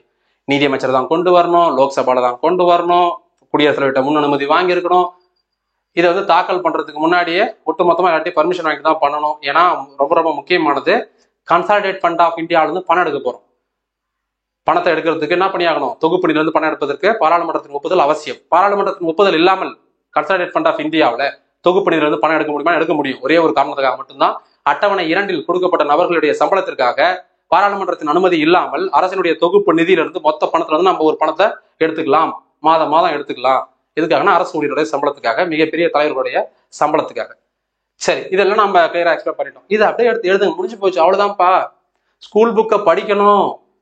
11th 12th எக்கனாமிக்ஸ் ஜியாகிரபியை படிச்சுட்டு தான் போனோம். அப்ப மற்ற புக்கெல்லாம் படிக்க வேணாமான்னு கிடையாது. முக்கியமா 2 படிச்சுட்டு தான் வேற படிக்கணும். நீங்க இந்திய அரசியலமைப்பு சட்டத்துல எவ்வாறு அரசு வழிகாட்டி நெறிமுறைகள் சமூக மற்றும் பொருளாதார வழியில் மக்களாட்சியை பலப்படுத்த உதவுகின்றன? அருமையான கேள்வி. டிபிஎஸ்பி என்ன, நாம எங்க இருந்து காப்பி பண்ணோம், அயர்லாந்து எங்க இருந்து காப்பி பண்ணா, இதை பத்தி என்னென்ன கூற்றுகள் யார் யார் சொல்லியிருக்கிறாங்க, இது நீதிமன்றத்தினால கேள்வி கேட்க முடியுமா முடியாதா, எல்லா கதையும் சொல்லிட்டு அப்புறமா விதிகளுக்குள்ள வந்திருப்போம். எல்லா விதிகள். இப்போ அவன் என்ன கேள்வி கேட்டிருக்கிறான்? 51 வரைக்கும் எல்லாரும் சொல்லிட்டு விதியை கொடுத்துருப்போம். இப்ப இந்த கேள்வியை பார்த்துட்டு வருவோம் திரும்பவும். அவன் என்ன சொல்றான்னா, how do the DPSP of Indian Constitution help to strengthen the socio-economic dimension of democracy? அதாவது சமூக மற்றும் பொருளாதார வழியில எப்படிலாம் மாற்றத்தை உண்டாக்குது, எப்படி மாற்றத்தை உண்டாக்குது பார்க்கலாமா? பாருங்க. ஃபர்ஸ்ட், சமூகத்திலையும் பொருளாதாரத்திலையும் எப்படி தாக்கத்தை உண்டாக்குது. Social order for the promotion of welfare of the people. மக்கள் நலனுடைய பாதுகாக்க வேண்டியது அரசினுடைய கட்டாயம். இது சமூக பாதுகாப்பு தானே. ஆண் பெண்ணை சமமா மதிக்கணும், சம வேலைக்கு சம ஊதியம் கொடுக்கணும், பொருளாதாரத்திலையும் சமூகத்திலையும் அவங்களை சீர்படுத்துறது தானே, ஒழுங்குபடுத்துறது தானே. இலவச நீதியை கொடுக்கணும், அவங்களுக்கு உள்ளாட்சி அதிகாரத்தை கொடுக்கணும். இதெல்லாம் சமூகத்துல அவங்களுக்கு எந்த நிலையில இருக்கக்கூடிய மக்களுக்கும் அதிகாரத்தை கொடுக்கறது தான். கல்வி, வேலை வாய்ப்பு அல்லது இன்னும் பிற உதவிகளை வழங்க வேண்டும். பெண்களா இருந்தா அவங்களுக்கு மகப்பேறு உதவி, வயதானவர்களுக்கு ஓஏபி ஓல்டேஜ் பென்ஷன் தராங்கல்ல, சமூக பாதுகாப்பு திட்டம். இதெல்லாம் என்னது? ஒரு சமூகத்தில் இருக்கக்கூடிய மக்களை மேல்தட்டு, அடித்தட்டுல இருந்து மேல்தட்டுக்கு கொண்டு வர்றதுக்கு கல்வியில, பொருளாதாரத்துல அவங்களுடைய வாழ்வாதாரத்தை உயர்த்துவது அரசாங்கத்தினுடைய கடமை. அதுதான் டிபிஎஸ்பியில சொல்றான். அதுல முக்கியமான ஆர்டிகல் எடுத்து எழுதினா முடிஞ்சு போச்சு. இதுதான் அந்த கேள்வி. இதுதான், அவ்வளவுதான். பாருங்க, பட்டியல் சாதியினர், பழங்குடியினர் மற்றும் பிற நலிந்த பிரிவினர் கல்வி மற்றும் பொருளாதார நலன்களை மேம்படுத்துதல் விதி 46 போட்டி அதெல்லாம் முடிஞ்சு போச்சு, அவ்வளவுதான். அதே மாதிரி ஒரு அரசு என்ன பண்ணணும், வெறும் அவங்களுக்கு பணம் கல்வி கொடுத்தா மட்டும் பத்தாது, அவங்களோட உடல்நிலையும் பாதுகாக்க வேண்டும். உடல்நிலையை பாதுகாத்தா மட்டும் பத்தாது, இன்னொன்னுத்தையும் செய்யணும். என்னது, இந்த போதைப் பொருட்கள் அதெல்லாம் ஒழிக்கணும். ஆனா இது என்னது சோகம் என்னன்னா, இது டிபிஎஸ்பி எதுல இருக்குது, நீதிமன்றத்தினால கேள்வி ஏற்க முடியாது. இதெல்லாம் நீங்க எழுதணும், இதெல்லாம் எடுத்து எழுதணும். இந்திய தேர்தல் ஆணையமே தேர்தல் நடைமுறைகளின் பாதுகாவலன். இக்கூற்றை சம்பந்தப்பட்ட அரசமைப்பு சட்ட விதிகள் மற்றும் பிற சட்ட விதிகளுடைய எடுத்து எழுதுக்கு 15 மார்க். லட்டு மாதிரி ஒரு தட்டுல லட்டு வச்சு அப்படியே எடுத்து லட்டை எடுத்து புட்டு தான் சாப்பிடுவாங்க சில பேர், எடுத்து அப்படியே போட்டுக்கலாம். நான் அப்படியே போட்டுப்பேன் இந்த மாதிரி கொஸ்டின்ஸ் எல்லாம், அப்படி இருக்குது. அதனால நான் ஃபர்ஸ்ட்ல சொன்னேன்ல, எல்லாம் பார்க்கும்போது எனக்கு தூக்கமே வரல. நான் சொல்றதெல்லாம் உண்மை. இது நான் ஒரு ஜெமிக்ஸுக்காக யூடியூப்ல பேசுறோம், மோட்டிவேட் பண்ணோம், அதெல்லாம் ஒண்ணுமே கிடையாது. நமக்கு கோர்வையா பேசவே வராது. எனக்கு என்ன தோணுதோ டக்குன்னு அதை தான் பேசுவேன். நான் எது சரின்னு நினைக்கிறேனோ அதான் பேசுவேன். இது ரைமிங்கா பேசுறது, மோட்டிவேட் பண்றது நமக்கு அதெல்லாம் வராது. அப்படி மீறி வந்ததுன்னா அது என்னோட ரைமிங்ல டைமிங்ல வர்றதுன்னு அர்த்தம், அவ்வளவுதான். இந்த கொஸ்டின் பாருங்களேன், தேர்தல் ஆணையம், தேர்தல் ஆணையம் தான் பாதுகாவலன். இது நம்ம இந்திய தேர்தல் முறை இங்கிலாந்துல இருந்து பெறப்பட்டது, சுதந்திரமான அமைப்பு. இது கான்ஸ்டிடியூஷனல் பாடி, யாருக்கும் கட்டுப்பட்டது கிடையாது. இவங்க ஒரு அட்டானமஸ் பாடி, இவங்க சுயமா எடுக்கக்கூடிய முடிவு தான். சமீபத்துல பாத்தீங்கன்னா ஒரே நாடு ஒரே தேர்தல் அப்படிங்கிற பெரிய பிரச்சனைக்காக, ஒன் நேஷன் ஒன் எலெக்ஷனுக்காக ராம்நாத் கோவிந்த் தலைமையில ஒரு குழு அமைச்சு ஒரு மிகப்பெரிய விஷயம் நடந்தது. நம்ம யூடியூப்ல தனியா வீடியோ போட்டுருக்கோம், பாருங்க பார்க்காதவங்க. அது சம்பந்தமா கண்டிப்பா அடுத்த வாட்டி குரூப் 1 குரூப் 2 மெயின்ஸ்ல கொஸ்டின் வரும். அதனால தெளிவா எடுத்துருக்கிறேன், பாசிட்டிவ் சொல்லிருக்கு, நெகட்டிவ் சொல்லிருக்கிறேன். இப்போ இந்த தேர்தல் ஆணையம் அட்டானமஸ் இல்ல, சுதந்திரமானது இல்ல. என்ன சொல்லி தெரியுமா, நீங்க சொல்றாங்கல்ல கேட்க முடியாது. ஆளுங்கட்சியா இருந்தாலும், ஆளுங்கட்சியை சொல்ற ஆள் தான் இப்ப சீஃப் எலெக்ஷன் கமிஷனரா இருந்தாலும், எலெக்ஷன் கமிஷனரா இருந்தாலும் நீ சொல்றனால கேட்க முடியாது. இல்ல சில பிரச்சனை எல்லாம் இருக்குது, நீ எப்படி இதை சொல்ற, இப்படி எப்படி சொல்ல முடியும், இதுக்கு எனக்கு கருத்து சொல்லி இதுக்கு எனக்கு ரிப்ளை கொடுன்னு கேட்டிருக்கு. பெரிய விஷயம் இது. இந்த ஆட்சியில அவங்களை எதிர்த்து அவங்களால அமைக்கப்பட்ட ஒரு பிரிவு, ஒரு அரசு பிரிவு, அவங்களே கேள்வி கேட்கிறாங்கன்னா உண்மையாவே ஹேட்ஸ் ஆஃப். அது நல்லது தப்புன்னு நான் சொல்ல வரல, திரும்ப சொல்றேன். உடனே ஒரு ஒன் நேஷன் ஒன் எலெக்ஷன் எதிரானவர், இவர் பிஜேபிக்கு எதிராக பேசுறாருன்னு பொருளை கிளப்பிடுறாதீங்க. ஃபேக்டை சொல்றேன், கேள்வி கேட்கறாங்க அப்படின்னு சொல்றேன். ஏன்னா அது அட்டானமஸ் பாடி, அதை தான் கேட்கறான், அதை தானே கேள்வியில் கேட்கறான். தேர்தல் ஆணையமே நடைமுறையில் பாதுகாவலன், அதுதான் இந்திய தேர்தல் ஆணையம் தான் கடைசியா. அதை எழுதுங்க, அவ்வளவுதான். கான்ஸ்டிடியூஷன்ல பார்ட் நம்பர் 15, 32, 324 இதுல வேற எதுவுமே இருக்காது இந்த விதியில. ஆனா இந்த பேஜ் வச்சு அரை மணி நேரம் நான் கிளாஸ்ல எடுத்திருப்பேன். நம்ம ஃபாஸ்டா சொல்லி முடிச்சிடறத செகண்ட்ல சொல்லி முடிக்கிறேன். இந்திய தேர்தல் ஆணையம் என்னென்ன பணிகளை செய்யுது அப்படின்னு பாத்தீங்கன்னா, முதல்ல தேர்தல் தேதி அறிவிக்குது, வாக்காளர் பட்டியலை தயாரிக்குது, வாக்காளர் பட்டியல புதுசாக ஆட்களை சேர்க்குது, இறந்து போனவங்க மற்றவங்க நீக்குது. ஸோ ப்ராப்பரான எலக்ட்ரல் லிஸ்ட், பொது வாக்காளர் பட்டியல் தயாரித்தல், தேர்தல் தேதியிலே அறிவித்தல், தேர்தலை நடத்துதல், தேர்தலில் போட்டியிடக்கூடிய கட்சிகளுக்கு மாநில கட்சி தேசிய கட்சி அங்கீகாரம் கொடுக்கறது, அங்கீகாரம் இல்லாத கட்சிகளுக்கு குழுக்கள் முறையில சின்னங்களை ஒதுக்குறது, எது எப்படியோ இவிஎம் பாதுகாக்கிறது, எலெக்ஷன் டேட் அன்னைக்கு இவிஎம் கொண்டு தேர்தல் நடத்துறது, தேர்தலை எந்த பிரச்சனை இல்லாமல் நடத்தி முடிக்கிறது. பிரச்சனை வந்ததுன்னா அந்த பிரச்சனைக்குரிய இடத்துல மட்டும் மறு தேர்தல், ரீ எலெக்ஷன் நடத்துறது. யாராவது ஒருத்தர் இறந்துட்டாங்கன்னா, ரிசைன் பண்ணிட்டாங்கன்னா அது இடைத்தேர்தல், பை எலெக்ஷன் நடத்துறது, 6 மாசம் டைம். இந்த மாதிரியான பணிகள் எல்லாம் செய்யறது. எலெக்ஷன் நடந்து முடிஞ்சதுக்கு அப்புறம் கவுண்ட் பண்ணணும், ஓட் கவுண்ட் பண்ணணும், அந்த கவுண்ட் பண்ணி ரிசல்ட்டை கொடுக்கணும். சப்போஸ் கவுண்டிங்ல பிரச்சனைனா ரீகவுண்டிங், மறு வாக்கு எடுப்பு, அது மறு வாக்கு எண்ணிக்கை நடத்துறது. இதெல்லாம் முடிச்சதுக்கு அப்புறம் வெற்றி பெற்றவங்களுக்கு அங்கீகாரம் கொடுக்குறது. அந்த அங்கீகாரத்தை வச்சுக்கிட்டு தான் அவன் பாராளுமன்றத்துக்கோ சட்டமன்றத்துக்கோ போக முடியும். நான் பாட்டு நேரா போய் உட்காந்து நான் எலெக்ஷன்ல ஜெயிச்சுட்டு நான் தான் எம்எல்ஏ, நான் தான் எம்பின்னு ஈவன் பிரதமரா இருந்தாலும் முதலமைச்சரா இருந்தாலும் நேரா போயிட முடியாது பார்லிமெண்ட் சட்டமன்றத்துக்கு. வேற எலெக்ஷன் கமிஷன் கொடுக்கக்கூடிய அந்த ஆர்டர் இருக்கு பாருங்க, எல்லாம் போட்டோ எடுத்துப்பாங்களா வச்சுக்கிட்டு, இப்படி அந்த ஆர்டரை எடுத்துக்கிட்டு தான் போய் அவர் எம்எல்ஏ எம்பியா பதவி ஏற்றுக்கிட்டு தான் அவர் பார்லிமெண்ட்டுக்குள்ள போக முடியும். ஈவன் அவர் பிரைம் மினிஸ்டர் இருக்கலாம், சீஃப் மினிஸ்டர் இருக்கலாம், அதெல்லாம் கவலை கிடையாது. ஏன்னா அந்த அளவுக்கு தேர்தல் ஆணையத்துக்கு அதிகாரம் இருக்குது. நம்ம இவ்வளவு விஷயம் சொல்றோம்ல, இது எல்லாத்தையும் எழுத வேண்டியதுதான். எல்லாத்தையும் விதிகளை போட்டு ஒவ்வொரு விதியா கொடுத்து 324, 25, 26, 27, 28, 29 தேர்தல் மனு மூலமாகத்தான் அணுக முடியும். தேர்தல் தொடர்பான வழக்குகளை நேரடியாக நீதிமன்றங்கள் தலையிட முடியாது. கீழ் நீதிமன்றங்கள், நேரடியாக உயர் நீதிமன்றமோ உச்ச நீதிமன்றமோ தான் தலையிட முடியும்.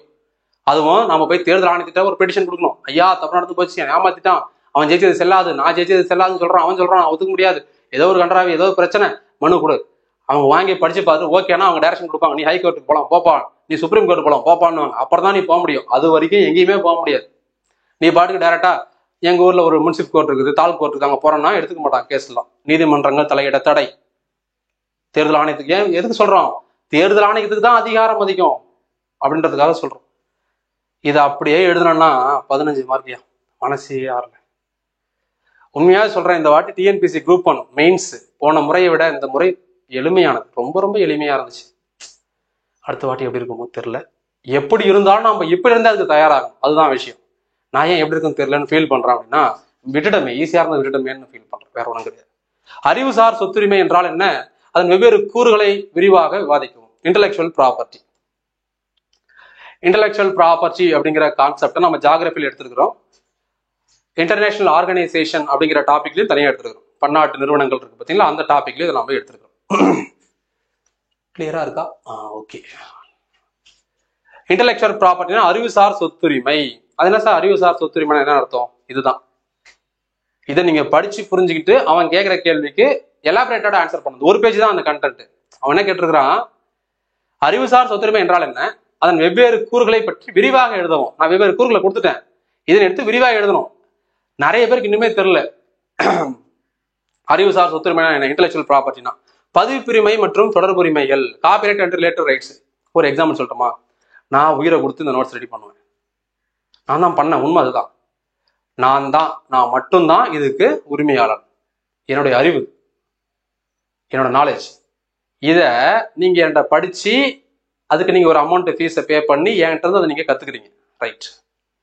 இத என்னோட நாலேஜ் இல்லாம இதை அப்படியே உட்காந்து டைப் பண்ணி எழுதி கீழே இந்த மாத்தி சீல் போடுவாங்கல்ல, மாத்தி எழுத்து போடுறது, அந்த மாதிரி பை எக்ஸ் அண்ட் ஒய், காளிச்சரன்ற பேர் எடுத்துட்டு எக்ஸாம் குரு காளி அப்படிங்கறத எடுத்துட்டு என் பேர் எடுத்துட்டு பை உங்க நேம் எக்ஸ் அண்ட் ஒய் அப்படின்னு போட்டீங்கன்னா அர்த்தம் என்னோட உழைப்பை மொத்தமா திருடுறீங்கன்னு அர்த்தம்.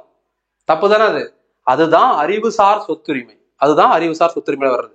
ஸோ காப்பிரைட்டு, அது ரிலேட்டட் ரைட்ஸ். அப்புறம் ட்ரேட்மார்க், ஒவ்வொருத்துக்கும் ஒரு ட்ரேட்மார்க் சிம்பிள் கொடுப்பாங்க. அல்லது இப்போ நம்மளே எக்ஸாம் குரு காலின்றதுக்கு நான் நிறைய ட்ரேட்மார்க்லாம் யோசிச்சு பார்த்துட்டு புஷ்பால சொல்ற மாதிரி நான் தாண்டா பிராண்டு, ஷெகாவத்து முடிஞ்சா பிடிச்சிக்கடா ஷெகாவத்துன்னு பாட்டு வருது இல்ல, அந்த மாதிரி நான் தாண்டா பிராண்டு, நீங்க தான் எனக்கு பிராண்ட் உருவாக்குறதுன்னு நம்ம பேரையே பிராண்ட் ஆக்குவோம், நம்ம பேரையே பிராண்ட் ஆக்குவோம். நாம ஏன் இன்னொருத்தனை ஆக்கணும், இன்னொரு பேர் நாம புதுசா உருவாக்கணும். அப்போ என்னுடைய ஃபேஸ், என்னோட காளிச்சரன் அப்படிங்கிற என்னுடைய நேமையே அதுல காளின்னு யூஸ் பண்ணி எக்ஸாம் குரு காளி அப்படின்னும், பின்னாடி பாத்தீங்கன்னு சொன்னா நம்மளுடைய ஃபேஸும் வச்சுதான் இந்த லோகோ நம்ம டிசைன் பண்ணியிருக்கிறோம், நம்மளுடைய மொபைல் ஆப் லோகோவே. அப்போ இதெல்லாம் என்னுடைய ட்ரேட்மார்க். இந்த மாதிரி ஒவ்வொன்றுத்துக்கும் ஒரு ட்ரேட்மார்க் சிம்பிள் இருக்கும், ஒவ்வொன்றுக்கும் ட்ரேட்மார்க் ஒரு டெஃபினேஷன் இருக்கும். இதெல்லாம் தான் அறிவுசார் சொத்துரிமை. அதே போல புவியியல் அறிகுறிகள். சரி, தமிழ்ல டிரான்ஸ்லேஷன் ரொம்ப ரொம்ப கொடூரமா இருக்கும் சில இடங்கள்ல. ஏன்னா எனக்கு நான் அடிக்கடி கிளாஸ்ல சொல்லியிருப்பேன், ஒரு சில வார்த்தைகள்லாம் தமிழ்ல கரெக்டா இருக்கும், இங்கிலீஷ் டிரான்ஸ்லேஷன் அந்த அளவுக்கு ஒர்த்தா இருக்காது. ஒரு சிலதெல்லாம் இங்கிலீஷ்ல கரெக்டா இருக்கும், தமிழ் டிரான்ஸ்லேஷன் அந்த அளவுக்கு ஒர்த்தா இருக்காது. எது எப்படின்னு நான் உங்களுக்கு புரிய வைக்கிறேன் அப்படின்னு சொல்லி தான் கிளாஸ் எடுத்திருப்பேன். ஜிஐ, ஜியாகிரபிக்கல் இண்டிகேஷன்ஸ், அதே போல இண்டஸ்ட்ரியல் டிசைன்ஸ், பேட்டன் ரைட்ஸ். ஐயா நம்மாழ்வார் நான் ஃபாலோ பண்ற ஒரு முக்கியமான ஒரு தலைவர். இப்போ நம்மகிட்ட இல்லை, அவர்லாம் இருந்திருக்கணும், நான் அவர் நேராக பார்க்க ரொம்ப ஆசைப்பட்டேன். பட் அவர் எப்போ இறந்துட்டாரு. அவரு தான் சொல்லியிருந்தார், நீம் வேம்பு அதெல்லாம் சொல்றாங்கல்ல, இப்போ வேப்ப மரம், அதுல வந்து பாத்தீங்கன்னா நிறைய ப்ரொடியூஸ் பண்ண முடியும், நம்மளால உற்பத்தியே பண்ண முடியும். ஆனா அதுக்கு ரைட்ஸ் யாரை வச்சிருக்கிறது? வெளிநாடுகாரன் வாங்கி வச்சிருக்காங்க. அதனுடைய பூர்வீகம் பாத்தீங்கன்னா எல்லா நாட்டிலையும் இருக்கு, இல்லைன்னா சொல்லல, நம்ம நாட்டுக்குன்னு ஒரு பூர்வீகம் இருக்குல்ல. வேப்ப மரத்துல நிறைய வகைகள் இருக்குது, நிலவேம்பு, மலைவேம்பு நிறைய இருக்குது. அதுல நமக்கு ஒரு மரம் இருக்குது, அந்த மரத்துக்கு நமக்கு அந்த மண்ணுக்கு ஏத்த மாதிரியான பவர் இருக்குது. அது நம்மளுடைய நோய்க்கு எதிர்ப்பு சக்தியாக ஒரு மருந்தாக பயன்படுத்த முடியும். நம்ம மனிதனுக்கோ உயிரினங்கள், மற்ற உயிரினங்களுக்கோ நிலத்துக்கோ பயன்படுத்தலாம். அதில் நம்ம ஏதாவது புதுசாக ஒன்று கண்டுபிடிக்கணும்னா நம்ம கண்டுபிடிக்க முடியாது, அதில் நம்ம ரைட்ஸ் வச்சுக்க முடியாது. ஏன்னா அதுக்கு பேட்டன் ரைட்ஸ் யார் வச்சிருக்கான்? வெளிநாட்டுக்காரன் வச்சிருக்கான் அப்படின்னு சொல்லியிருக்காரு. ஸோ ரொம்ப ரொம்ப முக்கியமானது காப்புரிமை. இந்த காப்புரிமை யார்கிட்ட இருக்குது? நம்ம கிட்ட இல்லை, வெளிநாட்டுக்காரன் வச்சிருக்கான். வெளிநாட்டில் நான் ஒரு சுற்றுலாவுக்கு போயிருந்தேன், நான் இல்லை, ஐயா போயிருந்தாரு, நம்மாழ்வார் ஐயா. அப்போ போகும்போது என்கிட்ட அது பார்த்தேன், இது என்ன வாட் இஸ், அவர் இங்கிலீஷ் சூப்பராக பேசுவார், அக்ரிகல்ச்சர் படிச்சவர் தான் கோயம்புத்தூர்ல. நான் கேட்குறேன், அவன் சொல்றான் இந்த மாதிரி இந்த ரைட்ஸ் அப்படியா அங்கே இருந்தால் இந்த ரைட்ஸ் எங்கிட்ட தான் இருக்குன்றான். டே நான் எங்க ஊர்ல எடுத்து வந்து இதை ஏடா எங்க ஊர்ல எடுத்துட்டு வந்து என்கிட்ட ரைட்ஸ் வாண்டகுதுன்ற அந்த மாதிரி ஒரு இதாக விஷயமா சூப்பரா பேசியிருப்பார். இப்போ எதுக்காக சொல்றேன்னா உங்களுக்கு புரியணும். அப்போ இதுதான் காப்புரிமை. காப்புரிமை தான் இன்டெலெக்சுவல் ப்ராப்பர்ட்டி. புரிஞ்சுதா? இன்னும் மறக்கவே மாட்டேங்குதானே யாருமே. அடுத்தது பாருங்க, இன்டெகிரேட்டட் சர்க்யூட் லேஅவுட் டிசைன்ஸ். எல்லாமே டிசைன் சம்பந்தமா தான். டிசைன் நாலேஜ் சம்பந்தமானது. Undisclosed information including trade secrets and test data. நான் அது மாதிரி தான் கிளாஸ் அடிக்கடி சொல்லுவேன், நம்ம டேட்டாவெல்லாம் திருடிட்டு போய் யாரும் கொடுத்துறாதீங்க. நான் அதுக்காக தான் முடிஞ்ச வரைக்குமே வீடியோவையும் பிடிஎஃப்பையும் டவுன்லோட் பண்ணி உங்களுடைய மொபைல் ஆப்பில் மட்டும் தான் வச்சுக்க முடியும். நான் பெய்டு கோர்ஸில் ஜாயின் பண்ணுறவங்க சொல்கிறேன். நீங்கள் வேறு யாருக்கும் என்ன பண்ண முடியாது, அதை ஷேர்லாம் பண்ண முடியாது, எங்கேயும் வெளியில் அனுப்பி பிரிண்ட் போட முடியாது. இந்த குரூப்பில் அனுப்பலாம், 4 பேருக்கு ஷேர் பண்ணால் நல்லது நடக்குன்ற மாதிரி பண்ணலாம், அதெல்லாம் எதுவுமே செய்ய முடியாது. ஏன்னா இது நான் உயிரை கொடுத்து எல்லா சப்ஜெக்ட்டுக்கும் ஜிஎஸ்க்கு நான் மெட்டீரியல் ரெடி பண்ணுவேன்னா இவர் நோக்காம வீட்டில் உட்காந்துக்கிட்டு அதை டவுன்லோட் பண்ணி எல்லாத்தையும் ஷேர் பண்ணுவாராம். ஆனால் நம்மள்ட்ட கேட்கும்போது, ஐயா நான் மிகவும் கடினமான கஷ்டப்படுற குடும்பத்திலிருந்து வந்தவன். சரி, நான் உங்களோட கஷ்டமான குடும்பத்திலிருந்து வந்திருக்கிறேன், நானும் லோயர் கிளாஸ் தான், அடி மட்டத்துல இருந்து இப்போதான் கொஞ்சம் மேலே எழுந்து வந்திருக்கேன். 3 வேளை சாப்பாடு சாப்பிட்ற அளவுக்கு, கடன் இல்லாமல் சாப்பாடு சாப்பிட்ற அளவுக்கு மேலே வந்திருக்கிறோம். கடன் இல்லாதனா டெய்லி வருமானத்தை வச்சு சாப்பிட்டுட்டு இருக்கிறோம். அப்போ உடனே நம்மள்ட்ட வந்து இந்த மாதிரி இதெல்லாம் சொல்லி நம்ம ஏதாவது மனம் உருகுவோமான்னு பார்ப்பாங்க. அதெல்லாம் எதுவும் கிடையாது. நான் இவ்வளோ மனம் உருகி ஏமாந்துட்டேன் நிறைய வாழ்க்கையில, இனியும் நான் ஏமாறது தயாரா இல்லை.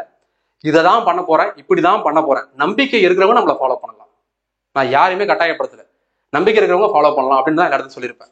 ஸோ இதுதான் இன்டெலெக்சுவல் ப்ராப்பர்ட்டி. இதை படிச்சு புரிஞ்சுக்கிட்டு அறிவுசார் சொத்துரிமை என்றால் என்ன சொல்லி அதை விளக்கம் சொன்னீங்கன்னா முடிஞ்சு போச்சு.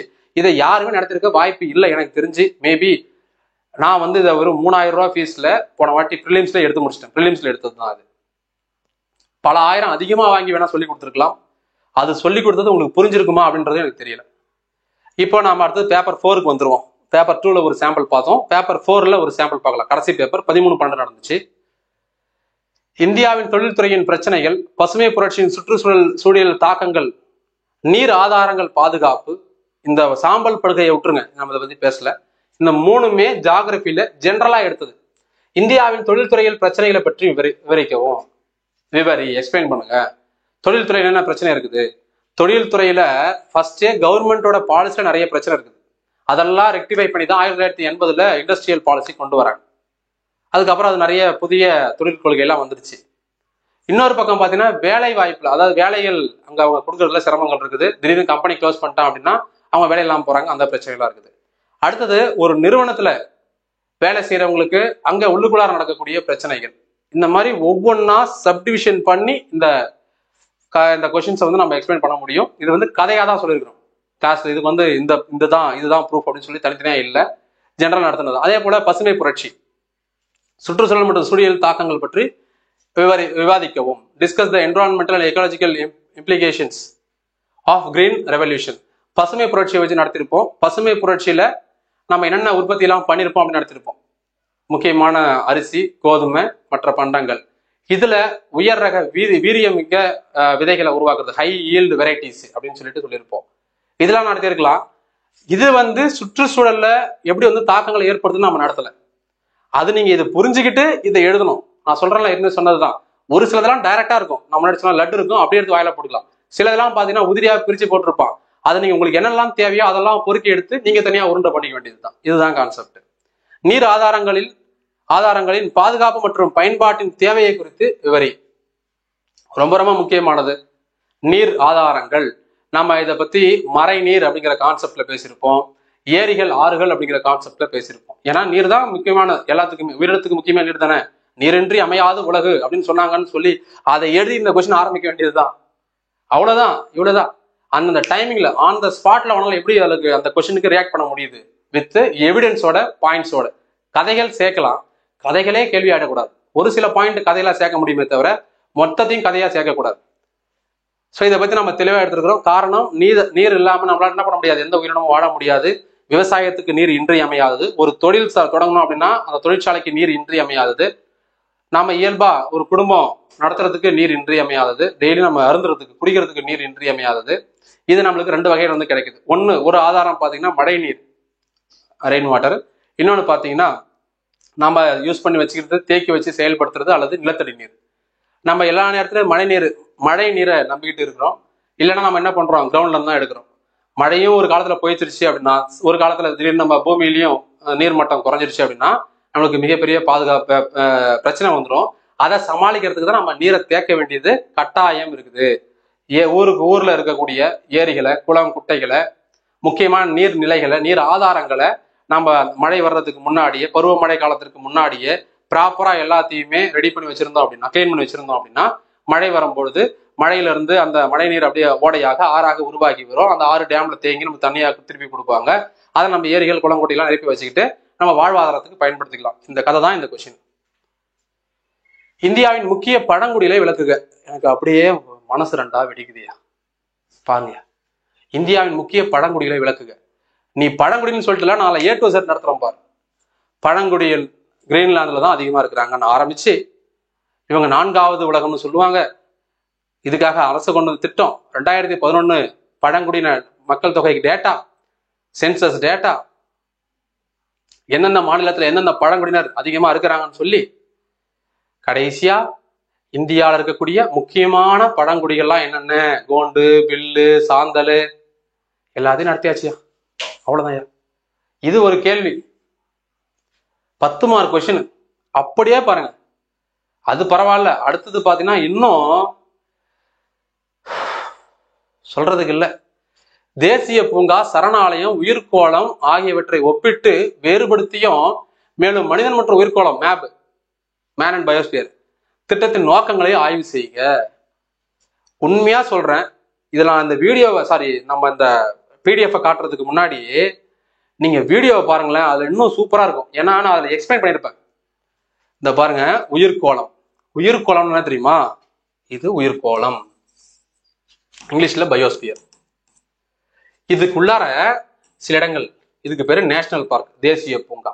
சில இடங்கள்ல வைல்ட் லைஃப் சாங்சுரி, வனவிலங்கு சரணாலயம். சில இடங்கள்ல பேர்ட் சாங்சுரி, பறவைகள் சரணாலயம். சில இடங்கள்ல ஈர நிலங்கள், வெட்லேண்டு, நம்ம அதை மாங்க்ரூவ் ஃபாரஸ்ட் அப்படின்னு சொல்லலாம், அலையாத்தி காடுகள்னு சொல்லலாம், அல்லது சதுப்பு நில காடுகள்னு சொல்லலாம். இதை பேர் வச்சுக்கலாம், இதெல்லாம் சொல்லலாம். அப்புறம் முக்கியமான மலைத்தொடர்கள், முக்கியமான வளங்கள் இருக்கக்கூடிய இடங்கள், ரிசோர்ஸ் அதிகமா இருக்கக்கூடிய இடம்.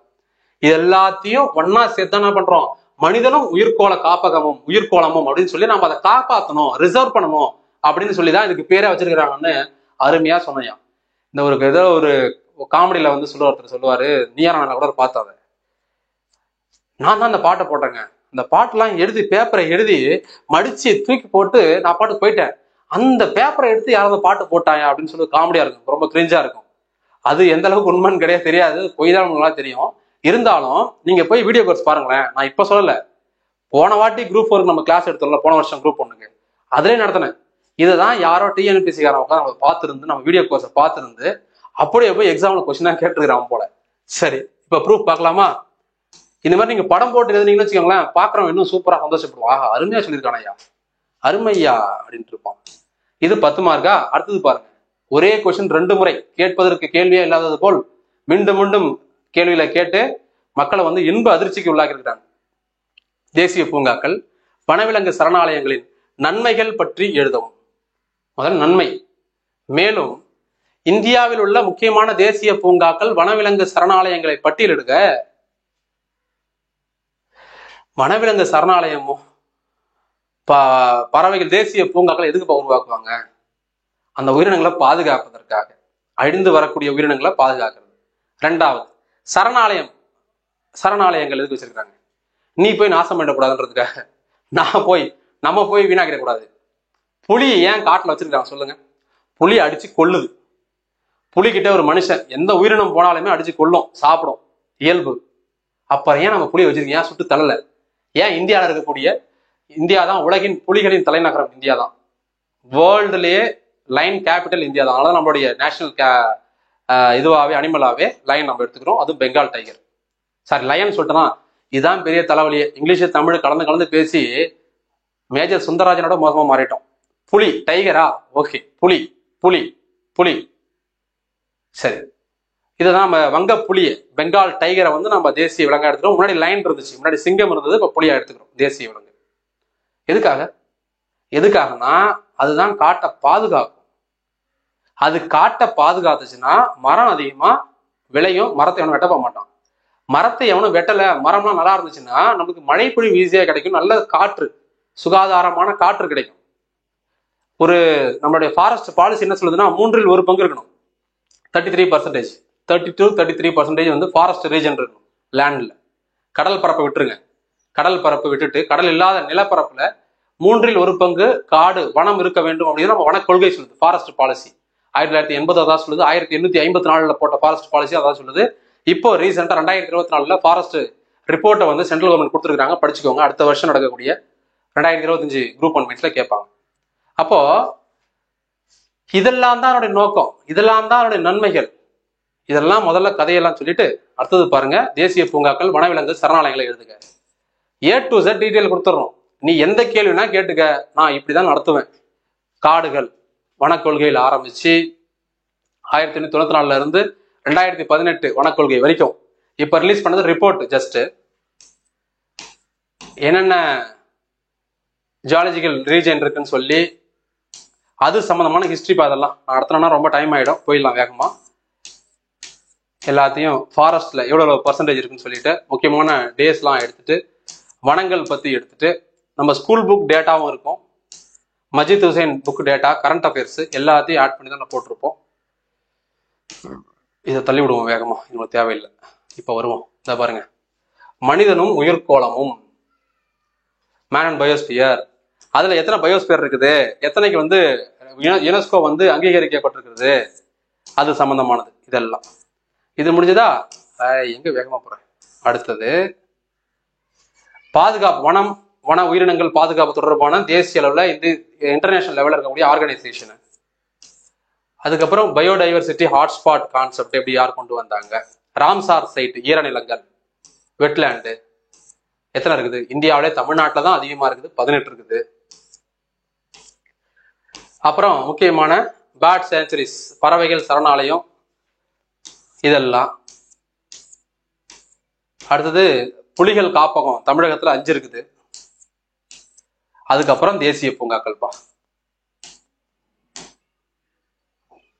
எல்லாத்துக்கும் இது ஷார்ட்கட்டோட சொல்லியிருப்போம். குஜராத்ல பிளாக் கலர் வேன் வச்சிருந்தாங்கன்னா கியர் போடும்போது குச்சி குச்சி போவோம். குஜராத் அங்க பிளாக் கலர் வேன்னா பிளாக் பக், வேன்னா வேன்ஸ் தான், கீர் போடும்போது கிர்ரு, குச்சி குச்சி போகும் கட்சி. இந்த 4 நேஷனல் பார்க் குஜராத்ல இருக்குது. அவ்வளவுதான். இதே போலதான் ஒவ்வொரு மாநிலத்துல இருக்கக்கூடிய தேசிய பூங்காக்களுக்கு வெறித்தனமான ஷார்ட்கட்டோட நம்ம எடுத்திருப்போம். ஷார்ட்கட்டை சொல்லி நம்ம அந்த நேஷனல் பார்க் எல்லாத்தையும் எடுத்திருப்போம். வைல்ட் லைஃப் சேஞ்சுரி தனியா எடுத்திருப்போம். வனவிலங்கு சரணாலயங்கள், பறவைகள் சரணாலயம், இதெல்லாம் நாம தனியாவே எடுத்திருப்போம். அவ்வளவுதான், முடிஞ்சு போச்சு. அவ்வளவுதான். இத வந்து நீங்க மொத்தமா படிச்சிருந்தீங்கன்னா 2 கொஸ்டின் ஆன்சர் பண்ணலாம். 25 மார்க். கான்ஸ்டிடியூஷன்ல பாத்தீங்கன்னா 73வது சட்ட திருத்தம் 25 மார்க். ஜியாகிரபில இதுக்கு 25 மார்க். பாருங்க, அப்படியே எழுத வேண்டியதுதான். படிச்சுட்டு நீங்க எக்ஸ்ட்ரா இன்ஃபர்மேஷன் ஒண்ணு கூட தேவையில்ல. நான் இந்த கிளாஸ்ல நடத்தினதை உள் வாங்கிட்டு எழுதினா முடிஞ்சு போச்சு. இது ஜெனரிக்கான கொஸ்டின்.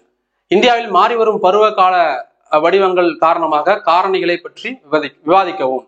மாறி வரும் பருவமழை, பருவ காலம் படிச்சுட்டுனா 2-3 தானே பருவமழை. ஓகே, முதல்ல பருவமழை என்னன்னு சொல்லிடணும். பருவமழைனா என்ன, வடகிழக்கு தென்மேற்குன்னு சொல்லிட்டு அது காலத்தை விவரிச்சுட்டு, இப்ப நம்மளுக்கு எல்நிலோல நாம இருக்கிறோம். எல்நிலோ இருந்தா என்ன நடக்கும், மிக கடுமையான வறட்சி ஏற்படும். அப்ப நம்மளுக்கு சரியான மழைப்பொழிவு கிடைக்காது. காலம் தவறி சில நேரங்களில் மழைப்பொழிவு இருக்கலாம். காலமில் தவறி மழைப்பொழிவு இருந்தாலும் பிரச்சனை தான், மழைப்பொழிவே இல்லாம வறட்சியா இருந்தாலும் பிரச்சனை தான். அந்த கான்செப்ட் எழுதணும். இது நம்ம கிளாஸ்ல ஜியாகிரபில மான்சூன்ல எடுத்துருக்கிறோம். டைரக்டா எடுக்கல, டீட்டெயிலா எடுத்துருக்கிறோம். அதை புரிஞ்சு உள்வாங்கிட்டு நீங்க ஆன்சர் பண்ணணும். காலநிலை நடவடிக்கைகளில் சுற்றுச்சூழலுக்கான பணி வாழ்க்கை முறையின் முக்கியத்துவத்தை விவரிக்கும். Explain the significance mission of life style environmental and climate action. Climate change, climate action. So இதுக்கு நாம என்ன பண்ணலாம் அப்படின்னு பாத்தீங்கன்னா, நான் இந்த கொஸ்டின்ல சொன்னதே தான் இங்கேயும் வரப்போகுது. அதான் அடுத்தடுத்த கேள்வியா கொடுத்துட்டான். ஆனா நம்ம என்ன பண்ணோம்னா கிளைமேட் ஆக்ஷன்ஸ் நம்ம என்ன எடுத்துருக்கிறோம். இப்ப தமிழ்நாடு அரசாங்கம் நிறைய கொள்கைகள் கொண்டு வந்துருக்காங்க கரண்ட் அஃபேர்ஸ்ல. அதே போல இந்திய அரசாங்கம் கொள்கை கொண்டு வந்திருக்காங்க. அடுத்ததாக இந்தியா உலக அளவுல பல நாடுகள்லாம் ஒன்னா சேர்ந்துதான் இந்த காப் மீட்டிங் நடத்துவாங்க, சிஓபி மீட்டிங். அதுல முக்கியமானது பாத்தீங்கன்னா நம்மளுடைய காலநிலை மாற்றத்தை பருவநிலை மாற்றத்தை நம்ம கண்ட்ரோல் பண்ணணும். அதுக்கு நிறைய முயற்சிகள் எடுக்கணும்னு சொல்லி நம்ம கிளாஸ்ல எடுத்துருக்கிறோம். அதுதான் COP 15, COP 15ஓட முக்கியமான விஷயம். அது 2030 அடைஞ்சாகணும். 17 கோல், SDGன்னு சொல்லுவாங்க, சஸ்டைனபிள் டெவலப்மெண்ட் கோல், நிலையான நீடித்த முன்னேற்றத்திற்கான இலக்குகள் அப்படின்னு சொல்லி நாம இதை ஜியாகிரபில லாஸ்ட் கிளாஸ்ல எடுத்துக்கிறோம். இந்திய பொருளாதாரத்தில் ஆராய்ச்சி மற்றும் வளர்ச்சியின் பங்கினை விளக்குக. Role and research and development of Indian economy. 11th economics book 7th லெசனை படிச்சுட்டு அப்படியே எழுத வேண்டியது நம்ம கிளாஸ் எடுத்தாச்சு. ஆனா கதையா சொல்லியிருப்பேன், இதுக்கு டைரக்டா நான் கிளாஸ் எடுக்கல. நான் டைரக்டா எடுத்துன்னு சொல்லிடுவேன், எடுக்கலன்னு சொல்லிடுவேன். நான் நடத்தினேன், அதை நீங்க புரிஞ்சுக்கிட்டு அதை நீங்க வடிவமைக்கணும் அப்படின்னா அதுக்கேற்ற மாதிரியான கொஸ்டின் தான் இது. அது மாதிரியான கொஸ்டின் இதுக்கு 11th எக்கனாமிக்ஸ் புக் தான் தேவை. இந்திய பொருளாதாரத்தை வளர்ச்சியில பொதுத்துறையின் பங்குகளை குறிப்பிடுக. இந்தியன் எக்கனாமிக் டெவலப்மெண்ட்ல ரோல் ஆஃப் பப்ளிக் செக்டர். அப்ப நம்ம இண்டஸ்ட்ரியை பத்தி மொத்தமா கொடுத்துறோம். நான் தொழிற்சாலைனா என்ன முதல்ல தமிழ்ல இருக்கும், இங்கிலீஷ்ல இருக்கும், ரெண்டுமே இருக்கும். எல்லா டீட்டெயிலும் இருக்கும். கரண்ட் அஃபேர்ஸ் டேட்டாவோட இருக்கும். கரண்ட் அஃபேர்ஸ் டேட்டாவோட என்ன கம்பெனி, அதுக்கு மத்திய அரசு என்ன திட்டம் கொண்டு வந்தாங்க, ஜூட்ஸ் ஸ்மார்ட் அப்படின்னு திட்டம் கொண்டு வந்திருக்காங்க. இது சணல் ஆலைக்காக. ஸோ இந்த மாதிரி ஒவ்வொரு முக்கியமான ஆலை, அந்த ஆலையை எங்க ஏற்படுத்தினாங்க, எந்த வருஷம் ஏற்படுத்தினாங்க அப்படின்னு ஒரு பட்டியலை கொடுத்துட்டு இந்த தொழில் துறைகள்ல பொதுத்துறை நிறுவனங்கள் மூலமாக, இப்ப ஜூட்னா ஜூட் பத்தி எழுத முடியாது, ஜூட்டுக்கு காரணமான கம்பெனியை எழுதணும், கம்பெனியை எழுதி அதை பத்தி பேசணும். இப்ப பேப்பர் நம்ம என்ன பண்றோம், பேப்பர் சார்ந்த கம்பெனி எங்க இருக்குது, ராயல் பெங்கால் காகித தொழிற்சாலை. இது என்னுடைய வளர்ந்த விதம் தான் national news printer paper mills limited. நம்ம டிஎன்பிஎல் மாதிரி தமிழ்நாட்டுக்கு, இது இந்தியன் கவர்மெண்ட்டுக்கு. அப்ப இது மூலமா என்ன பண்றோம், நிறைய பேப்பரை நம்ம உற்பத்தி பண்றோம். இது மூலமா நிறைய பேருக்கு வேலை வாய்ப்பு கிடைக்குது. நம்ம அதிகமான உற்பத்தி நம்மளால செய்ய முடியுது. கனிம வளங்கள் எடுக்கிறதுக்கு அது மாதிரி இந்தந்த துறைகளுக்கு இந்த கம்பெனி முக்கியமானது. நம்ம டாடா தான் கனிம வளத்துல அயன் ஸ்டீல் எடுத்துட்டாலே. அப்போ ஒவ்வொரு நிறுவனத்தையும் நம்ம முதல்ல சொல்லிடணும். சொல்லிட்டு அதுல முக்கியமான நிறுவனங்கள் நிறைய இருக்கும்பா, சொன்னா சொல்லிட்டே போலாம், அவ்வளோ இருக்குது. இண்டஸ்ட்ரியல் கிளஸ்டர்னான தொழில்துறை தொகுப்புகள்லாம் என்ன, எல்லாத்தையும் பக்காவா கிளாஸ்ல எடுத்திருப்போம். செஸ், மெப்ஸ், நம்ம ஸ்கூல் புக்கு கரண்ட் அஃபேர்ஸ் எல்லாத்தையும் சேர்த்து தமிழ்நாட்டில் இருக்கக்கூடிய முக்கியமான இண்டஸ்ட்ரீஸ் என்னென்ன இங்க பாருங்களேன். நான் இங்க கொடுத்துருப்பேன். தொழில் கொள்கை, industrial policy, 11th economics book lesson 9.6 படிச்சுக்கோங்கன்னு சொல்லியிருப்பேன். ரொம்ப டெப்தா நீங்க படிச்சுக்கோங்க, கண்டிப்பா கொஸ்டின் கேட்பான். இண்டஸ்ட்ரியல் பாலிசி, எக்கனாமிக் பாலிசி பத்தி, ஃபாரஸ்ட் பாலிசி பத்தி கண்டிப்பா கொஸ்டின் இருக்கும். மூணுத்துல ஏதாவது ஒண்ணு. அது மாதிரி வர்த்தக கொள்கை, export and import policy, trade policy, தொழில் கொள்கை ஸ்கூல் புக்ல சும்மா இம்பார்ட்டன்ஸ் கொடுத்ததை நான் இங்க கொடுத்துருக்கிறேன். இதெல்லாம் இங்கிலீஷ்ல இருக்கும். தமிழ் நடத்தினால இப்ப அப்படியே இங்கிலீஷ்ல இருக்கும். இங்கிலீஷ்ல அப்படியே வந்துட்டீங்கன்னா அடுத்தது மகாரத்னா, நவரத்னா, மிடிரத்னா கம்பெனிஸ். இதை தெரிஞ்சுக்கோங்க. Father of public sector undertaking in India. இந்தியாவில் பொது நிறுவனங்கள் தந்தை யாருன்னு கேட்டாங்கன்னா வி கிருஷ்ணமூர்த்தி, வெங்கட்ராமன் கிருஷ்ணமூர்த்தி அப்படிங்கிறதான் தந்தை. மகாரத்னா எவ்வளவு இருக்குது, மிடிரத்னா எவ்வளவு இருக்குது, நவரத்னா எத்தனை இருக்குது, அதுக்கெல்லாம் என்ன வேலை, அதிகமான வேலை வாய்ப்பை உருவாக்கி இருப்பாங்க. அவங்க அதிகமான வருவாயை ஈட்டிருப்பாங்க. இந்தியாவுக்கு அதிகமான லாபத்தை கொண்டு வந்து கொடுத்துருப்பாங்க. இதெல்லாம் தான் இந்திய பொருளாதாரத்துல தொழில்துறையினுடைய பங்கு. ஸோ இது எல்லாத்தையும் நீங்க படிச்சு புரிஞ்சுக்கிட்டு நீங்க ஆன்சர் எழுதணும். புரிஞ்சுதுங்களா? நான் எங்கேயுமே டைரக்டா ஆன்சர்லாம் சொல்லவே இல்லை. பார்த்தீங்களா? ஒரு சில கேள்விக்கு டைரக்ட் ஆன்சர் காட்டுறேன், அப்படியே எடுத்து எழுதலாம்ப்பான்னு சொல்றேன். ஒரு சிலதெல்லாம் எல்லாம் நீங்க ஃபுல்லா படிச்சுக்கணும். ஃபுல்லா படிச்சுட்டு அவன் கேட்கிற கேள்விக்கு நீங்க அதுக்கு பதில் சொல்ற மாதிரி இருக்கும். அவ்வளவுதான் விஷயம். அடுத்தது, பொது விநியோக முறையில் செயல்திறனை மேம்படுத்துவதில் தொழில்நுட்பத்தின் பங்கினை ஆராய்க. இது ரெண்டா பிரிச்சுக்கலாம். முதல்ல PDS system, public distribution system. அதுல டெக்னாலஜிக்கலா என்ன இம்ப்ரூவ் ஆயிருக்குன்னு சொல்றது. முதல்ல பிடிஎஸ் சிஸ்டம் இன்ட்ரடியூஸ் பண்றாங்க 2வது உலகப் போர் காலத்துல. அதுக்கப்புறம் இந்தியாவில் உணவு கழகம் தமிழ்நாட்டில் எப்போ ஆரம்பிச்சாங்க, ரீவேம் பண்ணது, அதை மாற்றி அமைச்சது எப்போ, தமிழ்நாடு அரசாங்கம் எப்போதான் இந்த திட்டத்தை, உணவு பாதுகாப்பு சட்டத்தை இந்திய அரசு எப்போ கொண்டு வந்து, தமிழ்நாடு எப்போ கொண்டு ஏற்றுக்கிட்டது, கடைசி நம்ம தான், அதுல ரேங்க் என்ன, இதெல்லாம் கரண்ட் அஃபேர்ஸ். இதெல்லாம் சொல்லிட்டு இல்ல டெக்னாலஜிலாம் என்னென்ன பண்றான், ஒரே நாடு ஒரே ரேஷன் கொண்டு வந்துட்டாங்கல்ல, எங்க வேணா யாரும் யூஸ் பண்ணிக்கலாம். அப்போ இதெல்லாம் நீங்க இது நெகட்டிவ் எழுதக்கூடாது, திரும்ப சொல்றேன், பாசிட்டிவா எழுதணும். அதே போல நம்ம எல்லாமே என்ன பண்றோம், இப்போ தம்ப் இம்ப்ரெஷன் நம்மளுடைய ஆதார லிங்க் பண்ணிடுறாங்க. ஸோ நம்ம என்ன பண்றோம்னா, நம்ம நேம் இருக்கா, நம்ம கைரேகை வச்சுட்டு பதிஞ்சிட்டு நம்ம பொருட்களை வாங்கிட்டு போக முடியும். ஸோ பொது விநியோகத்துல இவங்க கேட்குற கேள்விக்கு இதை எழுதிட்டு, 2 முக்கியமான விஷயம். ஒன்று, ஒரே நாடு ஒரே ரேஷன் அப்படிங்கிற கொள்கையை விளக்கிட்டு, 2வது நம்ம எளிமையாக எங்க வேலை செய்ய போனாலுமே நம்ம வேலை வாய்ப்பின் காரணமா ஒரு இடத்துக்கு போயிடுறோம். அங்கிருந்து நம்ம என்ன பண்ண முடியும், வெறும் கைரேகை மட்டுமே வச்சுட்டு அந்த பொருட்களை நம்மளால வாங்கிக்க முடியும். அப்ப இதன் மூலமாக பொது விநியோக திட்டம் சிறப்பாக செயல்படுகிறது இந்தியா முழுக்க. அவ்வளவுதான், முடிஞ்சு போச்சு. புதிய பொருளாதார கொள்கையின் நோக்கங்களை எழுதுக. நியூ எக்கனாமிக் பாலிசியோட அப்ஜெக்டிவ் சொல்றோம்ப்பா.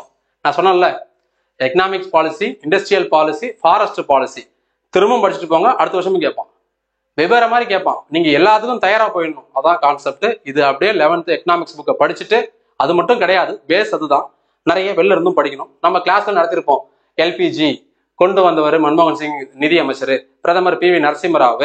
இந்த எல்பிஜியை பொறுத்தவரையில் அதில் முக்கியமானது லிபரலைசேஷனு, பிரைவேடைசேஷன், குளோபலைசேஷன். தனியார் மயம் தாராளமயத்தை தாண்டி உலக மயம். வெளியில இருந்து வந்து நம்மளால ஈஸியாக அங்கே ஆக்சஸ் பண்ண முடியும். எங்க இருந்து வேணாலும் நம்ம பொருள் அங்கேயும் அங்க இருக்கக்கூடிய பொருள் எங்கேயும் எளிமையாக வர்த்தகம் வணிகம் செய்ய முடியும். அதனால அதோட முக்கியமான நோக்கமா இருக்குது. இது மூலமா FDI அதிகமா வந்துச்சு. FDI அதிகமா வந்ததுனால வேலை வாய்ப்பு அதிகமா உருவாகுச்சு. இந்தியாவுடைய வருமானம் இரட்டிப்பாச்சு. இந்தியாவுடைய உள்நாட்டு உற்பத்தி அதிகமாச்சு. இது எல்லாத்தையும் நான் கிளாஸ்ல எக்ஸ்பிளைன் பண்ணியிருப்பேன். நான் தான் வார்த்தைகள் மூலமாக பாயிண்ட்ஸ் ஆகணும்னா எழுதாம நான் நடத்திருப்பேன். நான் தான் கிளாஸே சொல்லுவேன். நம்ம கிளாஸை நீங்க நல்லா கவனிக்கணும். இப்போ இந்த ஸ்லைடில் இருக்கிறது மட்டும் இல்லாமல் நிறைய நான் சொல்லுவேன். அதையும் நீங்க உள்வாங்கிக்கிட்டா மட்டும்தான் எந்த மாதிரி கேள்வி கேட்டாலும் ஆன்சர் பண்ண முடியும். சப்போஸ் நம்ம நடத்துறது வந்து கேள்வியே வரல அப்படின்னா ஆன்சர் பண்ணலாம். எப்படி பண்ணலாம்?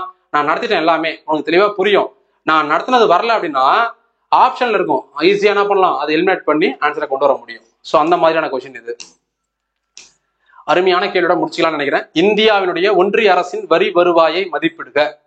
Tax revenue of the union government. வருவாயை ரெண்டா பிரிப்பாங்க. ரெவென்யூஸை டூவா பிரிக்கிறாங்க. Tax, non tax. டாக்ஸ்ல டைரக்ட் டாக்ஸ், இன்டைரக்ட் டாக்ஸ், நேர்முக வரி, மறைமுக வரின்னு சொல்லி. அந்த நேர்முக மறைமுக வரியில முக்கியமானது GST. அதை நம்ம பக்காவா எழுதுறோம், பக்காவா நோட்ஸ் கொடுத்துட்டோம். வரியற்ற வருவாய், நான் டாக்ஸ் ரெவென்யூல பாத்தீங்கன்னா இங்கிலீஷ்ல சொன்னா கரெக்டா இருக்கும். Fees, fines, earnings from public enterprises, gift, grants and aids, HHs. So டாக்ஸை பத்தி டீட்டெயில் கரெக்டா சொல்லிட்டு, இன்டைரக்ட் டாக்ஸ், இன்கம் டாக்ஸ் எல்லாமே நேர்முக வரிகள். அதுக்கப்புறம் பாத்தீங்கன்னா இன்டைரக்ட் டாக்ஸ், மறைமுக வரி. அதுல முக்கியமானது ஜிஎஸ்டியை பத்தி எல்லா கதைகளையும் சொல்லிவிட்டு, அதுக்கப்புறம் பாத்தீங்கன்னா பட்ஜெட்டு, இந்த டேட்டாஸ். இதுல பாத்தீங்கன்னா வரி வருவாய், வரிகளை எப்படி வாங்குறாங்க, வரவு செலவு திட்டத்தின் மூலமாக வரி வரவுகள், டாக்ஸ் ரெசிப்ட்ஸ், எப்படி வரியை வாங்குறாங்க, அந்த வரி எப்படி பங்கடிச்சுக்கிறாங்க, பிரிச்சுக்கிறாங்க. நிதி ஆணையம் அதுக்கு அறிக்கையை சொல்லியிருக்கிறாங்க. நல்லா புரிஞ்சுக்கோங்கப்பா, இதை திருத்திக்கோங்க. இதுல ஒரு சின்ன தவறு இருக்குது. இந்த ஸ்கூல் புக்ல பண்ண தவறு தான் அது. நல்லா கவனிங்க. இதுல கொடுத்துருப்பான் பாருங்க, 42, 58 பிரிச்சிருப்பாங்க. அதாவது 100% வருதுன்னா அதுல 58% மத்திய அரசுக்கு போயிடும், 42% மாநில அரசுக்கு வரும்னு சொல்றாங்க. இது என்னன்னா 15வது நிதிக்குழுவினுடைய பங்களிப்பு 41 தான். 14வது நிதிக்குழுல தான் 42 மாநிலத்துக்கு. ஓகேவா? இது 14வதுக்கு. 15வது நிதிக்குழு, கடைசி நிதிக்குழுவோட பங்கு என்னன்னு கேட்டீங்கன்னா 41 தான். ஏன்னா இப்ப ரீசெண்டா TNPSC எக்ஸாம்ல கொஸ்டின் கேட்டுருக்காங்க. அப்டேட் பண்ணிக்கோங்க. நம்ம பெய்டு கோர்ஸ் இருக்கவங்களும் சொல்றேன். நான் இந்த PDF அப்டேட் பண்ணிடுறேன். நான் அதான் சொல்றேன், நம்ம கோர்ஸோட பெஸ்ட் ஃபீச்சரே அதுதான். என்ன ஃபீச்சர்னா, நான் ஒரு கோர்ஸ் வீடியோ எடுத்துட்டு அப்படியே விட்டுற மாட்டேன் 10 வருஷத்துக்கு. அதை நான் அப்டேட் பண்ணிட்டே இருப்பேன். வீடியோ அப்டேட் பண்றது அப்புறம், ஃபர்ஸ்ட் நான் PPT-யை அப்டேட் பண்றேன், PDF-ஐ அப்டேட் பண்றேன். ஏற்கனவே PDF எடுத்துட்டு புதுசா இந்த PDF-ஐ அப்லோட் பண்றேன். அப்புறம் வரி வருவாய்க்கான விதிகள், அரசியல் அமைப்பு விதிகள்லாம் என்னென்ன. அப்புறம் இதுதான் கேள்வியே, மத்திய அரசின் வருவாய் மூலங்கள். இதுதான் டைரக்ட் கொஸ்டின். இப்ப அவன் கேட்டதுக்கு டைரக்ட் கொஸ்டின். 12ஆம் வகுப்பு பொருளாதாரம் பாட புத்தகத்துல இருந்து அப்படியே எடுத்து எழுத வேண்டியதுதான். இந்த பாயிண்ட்ஸ் 16 பாயிண்ட் எழுதுனீங்க, 15 பாயிண்ட் எழுதுனீங்கன்னா 15 மார்க். அது நிறைய பாயிண்ட் இருக்கும். 15 பாயிண்ட் எழுதுனீங்கன்னா அதிகபட்சம் 10 மார்க் போடுவான். அவ்வளவுதான், முடிஞ்சு wish. That's all your honour. So இருக்கிற மொத்த விஷயத்தையும் முடிஞ்ச அளவுக்கு எவ்வளவு சீக்கிரமா சொல்ல முடியுமோ. ஒரு பானை சோற்றுக்கு ஒரு சோறு தான் பதம் காட்ட முடியும், எல்லா சோறையும் நம்ம பதம் காட்ட முடியாது. அப்படிங்கிற காரணத்தினால இதோட நான் முடிச்சுக்கிறேன். இதுதான் குரூப் ஒன் எக்ஸாம் மெயின்ஸுக்கான ப்ரூஃப் வீடியோ. இது நம்ம பெய்டு கோர்ஸ்ல எங்கெங்கெல்லாம் இருக்குது. ஒரு எடுத்துக்காட்டுக்கு பாருங்க, ஜியாகிரபி எடுத்துக்கோங்க. நான் சொன்னல உங்ககிட்ட, poverty, unemployment committee, PDS system இருக்குதா, இந்த PDS சிஸ்டம் தான் அந்த டேட்டா இங்க கவர் ஆகும். அதே போல பாருங்க, forest type, biosphere, Ramsar site, tiger reserves, இன்னும் நிறைய இருக்குது அந்த டைட்டில். இங்கதான் அந்த நோட்ஸ் 2 கொஸ்டின் 25 மார்க் இங்கதான் மாட்டிக்கிச்சு. கான்ஸ்டியூஷன்ல பாத்தீங்கன்னா பார்ட் நம்பர் 9, இத பாருங்க, அந்த படமே தெரியுதா, பஞ்சாயத்து 73வது சட்ட திருத்தம் 25 மார்க். இந்த ஒரே வீடியோல 25 மார்க். ஸோ புரியுதுங்களா? ஸோ இப்படிதான் நம்மளுடைய பெய்டு கோர்ஸ்ல நம்ம இந்த கண்டென்ட்டை கொடுத்துட்டு இருக்கிறோம். இது வந்து பாத்தீங்கன்னா பிஸ்கல் பாலிசியில இப்ப லாஸ்ட் கொஸ்டின் பார்த்தோம்ல, டாக்ஸ் ரெவென்யூ, அது இந்த 6வது கிளாஸ்ல மாட்டிக்கிச்சு. 6வது கிளாஸ்ல மாட்டிக்கிச்சு. ஸோ ஒவ்வொரு பாடத்தையும் எடுத்துக்கிட்டீங்க அப்படின்னா, ஸோ இதெல்லாம் இப்ப புதுசா நான் அப்டேட் பண்ணிருக்கக்கூடிய வீடியோ கோர்ஸ். ஸோ ப்ரிலிம்ஸ் படிச்சா மெயின்ஸுக்கு எந்த அளவுக்கு யூஸ் ஆகும் அப்படிங்கிறத பார்த்துக்கோங்க. இந்த கோர்ஸ் தேவைப்படுறவங்க இமீடியட்டா ஜாயின் பண்ணிக்கோங்க. இந்த ஆஃபர் February 11 முடிஞ்சிடும். 12ல இருந்து எந்த ஆஃபருமே கிடையாது. இனிமேல் இது மட்டும்தான். அதாவது ஆஃபரே கிடையாது. நம்ம ஆஃபரே கொடுக்கறது இல்லை. இந்த தீபாவளிக்கு ஒரு ஆஃபர், பொங்கலுக்கு ஒரு ஆஃபர்னு இந்த படத்துல வர மாதிரி, துணிக்கடையில வர மாதிரி 2000 ரூபா இருக்கிறது 4000 ரூபா போட்டு 50% ஆஃபர்னு போட்டு திரும்ப 2000 ரூபாய் வைப்போம். அந்த வேலைலாம் கிடையாது. நான் எந்த ஆஃபரும் கொடுக்கல. 1 வருஷம் ஆச்சு நம்ம ஆரம்பிச்சு, அதனால இந்த டேட்டால இருக்கிறேன். ஸோ 1 இயர் முடிஞ்சிருச்சு. நான் இதுக்காக போட்டிருக்க உழைப்பு எவ்வளவு உழைப்புன்றத நீங்க பார்த்துருப்பீங்க. நம்ம பெய்ட் கோர்ஸ் இருக்கு, உங்களுக்கு தெரியும். இந்த ப்ரூஃப் வீடியோ பார்க்குறவங்களுக்கு உங்களுக்கு புரிஞ்சிருக்கும் நம்புறேன். அப்போ அந்த உழைப்புக்கான ஊதியத்தை தான் நான் இதுல இருந்து கிடைக்கணும்னு நினைக்கிறேன். யாரையும் ஏமாத்தணும், பொய் சொல்லணும், திருடணும், அபகரிக்கணும்ன்றது நோக்கம் கிடையாது. ஒர்த்தான விஷயத்தை கொடுக்கணும். எவ்வளவு மினிமமான காஸ்ட்ல கொடுக்க முடியுமோ அவ்வளவு மினிமமான காஸ்ட்டை தான் நான் டிசைன் பண்ணிருக்கிறேன். ஸோ இந்த ஆஃபர் யூட்டிலைஸ் பண்ணிக்கோங்க. அதுக்கப்புறம் பண்ணீங்கன்னா இந்த பிரைஸ் ஆயிடும். அதே போல நிறைய பேர் இந்த கன்செஷன் கேட்டிருக்கீங்க. யாரும் தப்பா நினைச்சுக்காதீங்க. தயவு செஞ்சு நான் உங்கள்ட்ட ஒரு சகோதரனா கேட்டுக்கிறேன். நான் என் உழைப்பை பெஸ்டா கொடுத்துருக்கிறேன். அதுக்கான ஊதியத்தை தான் கேட்கிறேன். இது யாருக்கும் கட்டாயமும் கிடையாது. நான் யாரையும் வற்புறுத்தியும் அட்மிஷன் போடுறவங்க கிடையாது. விருப்பம் இருக்கிறவங்க, நம்பிக்கை இருக்கிறவங்க, இந்த ரெண்டும் யாருக்கு இருக்குதோ அவங்க மட்டும் ஜாயின் பண்ணா போதும். தயவு செஞ்சு யாருமே கன்செஷன் கேட்க வேண்டாம். இந்த ஆஃபர் இந்தந்த நபர்களுக்கு மட்டும்தான். மற்றவங்க என்ன இதுல சேருங்க சார், இதுல கொடுங்க, இதுல கொடுங்க தயவு செஞ்சு கேட்காதீங்க. நான் ஒரு வேண்டுகோளா வைக்கிறேன். எதுவும் கிடையாது. தப்பா நினைச்சிக்க வேண்டாம். தேவைப்படுறவங்க இதை யூட்டிலைஸ் பண்ணிக்கோங்கன்னு தான் சொல்லுவேன். வேற ஒன்றும் கிடையாது. ஸோ இந்த வீடியோவை லைக் பண்ண வேண்டியதும் ஷேர் பண்ண வேண்டியதும் உங்களுடைய கடமையாகத்தான் நான் நினைப்பேன். ஏன் அப்படின்னா, இந்த மாதிரி குரூப் 1க்கு ப்ரூஃப் வீடியோ யாருமே இது வரைக்கும் போட்டது இல்லை. இனிமேல் நம்மளை பார்த்து போடுறதுக்கு வாய்ப்பு நிறைய உண்டு. ஸோ இந்த மாதிரி விஷயங்கள் தான் இருக்குது. இதுதான் படிக்கணும், இதை பண்ணாலே போதும் அப்படிங்கிற விஷயத்த மக்களுக்கு தெரியப்படுத்த வேண்டியது உங்களுடைய தலையாய கடமையாக இருக்க வேண்டும். நல்ல கண்டென்ட் கொடுக்கக்கூடியவங்க யாரா இருந்தாலும் சப்போர்ட் பண்ண வேண்டும். அது உங்களுடைய கடமை. ஸோ நல்லதையே நாம நினைச்சு செய்வோம். கண்டிப்பா நம்மளுக்கும் நல்லதே நடக்கும். நல்லா படிங்க. இந்த ஆண்டு இந்த குரூப் 2 மெயின்ஸ், குரூப் 1 மெயின்ஸ், அது 2025 வரக்கூடியதுக்கு நாம கடுமையா தயாராகும். உங்களுடைய பங்களிப்போடு அதுக்கு ஒரு பெரிய ஒரு பிளான் வச்சிருக்கிறேன். அதுல விருப்பம் இருக்கிறவங்க மட்டும்தான் அதில் சேர்க்க போறேன். எல்லாரையும் கொஞ்சம் கொஞ்சம் சேர்த்து too many cooks spoil the எக்னு சொல்லுவாங்க. அந்த மாதிரி கூட்டம் கூட்டம் எலி வளர்ந்து நோண்டாது. திறமையான இளைஞர்கள் 100 பேர் இருந்ததுன்னா இந்தியாவை நான் மாத்திரன்னு ஐயா சொல்லியிருந்தாங்க, வீரத்துறவி விவேகானந்தர். அதே போல யாருக்கெல்லாம் விருப்பம் திறமையும் இருக்குதோ, அறிவும் நாலேஜும் வளர்த்துக்கணும்னு நினைக்கிறாங்களோ, இல்லைனாலும் பரவாயில்ல வளர்த்துக்கணும்னு நினைக்கிறாங்களோ, அவங்களெல்லாம் சேர்த்துக்கிட்டு தான் இந்த ஒரு மிகப்பெரிய ப்ராஜெக்ட் நம்ம பண்ண போறோம். குரூப் 1 மெயின்ஸ்க்கான ப்ராஜெக்ட். அது சம்பந்தமான அறிவிப்பு மிக விரைவில் வரும். அதுக்கு முன்னாடி நம்ம இந்த வீடியோ கோர்ஸை முடிச்சிட்டு அப்புறம் டீட்டெயிலாக பார்க்கலாம். ஓகே, நன்றி, வணக்கம்.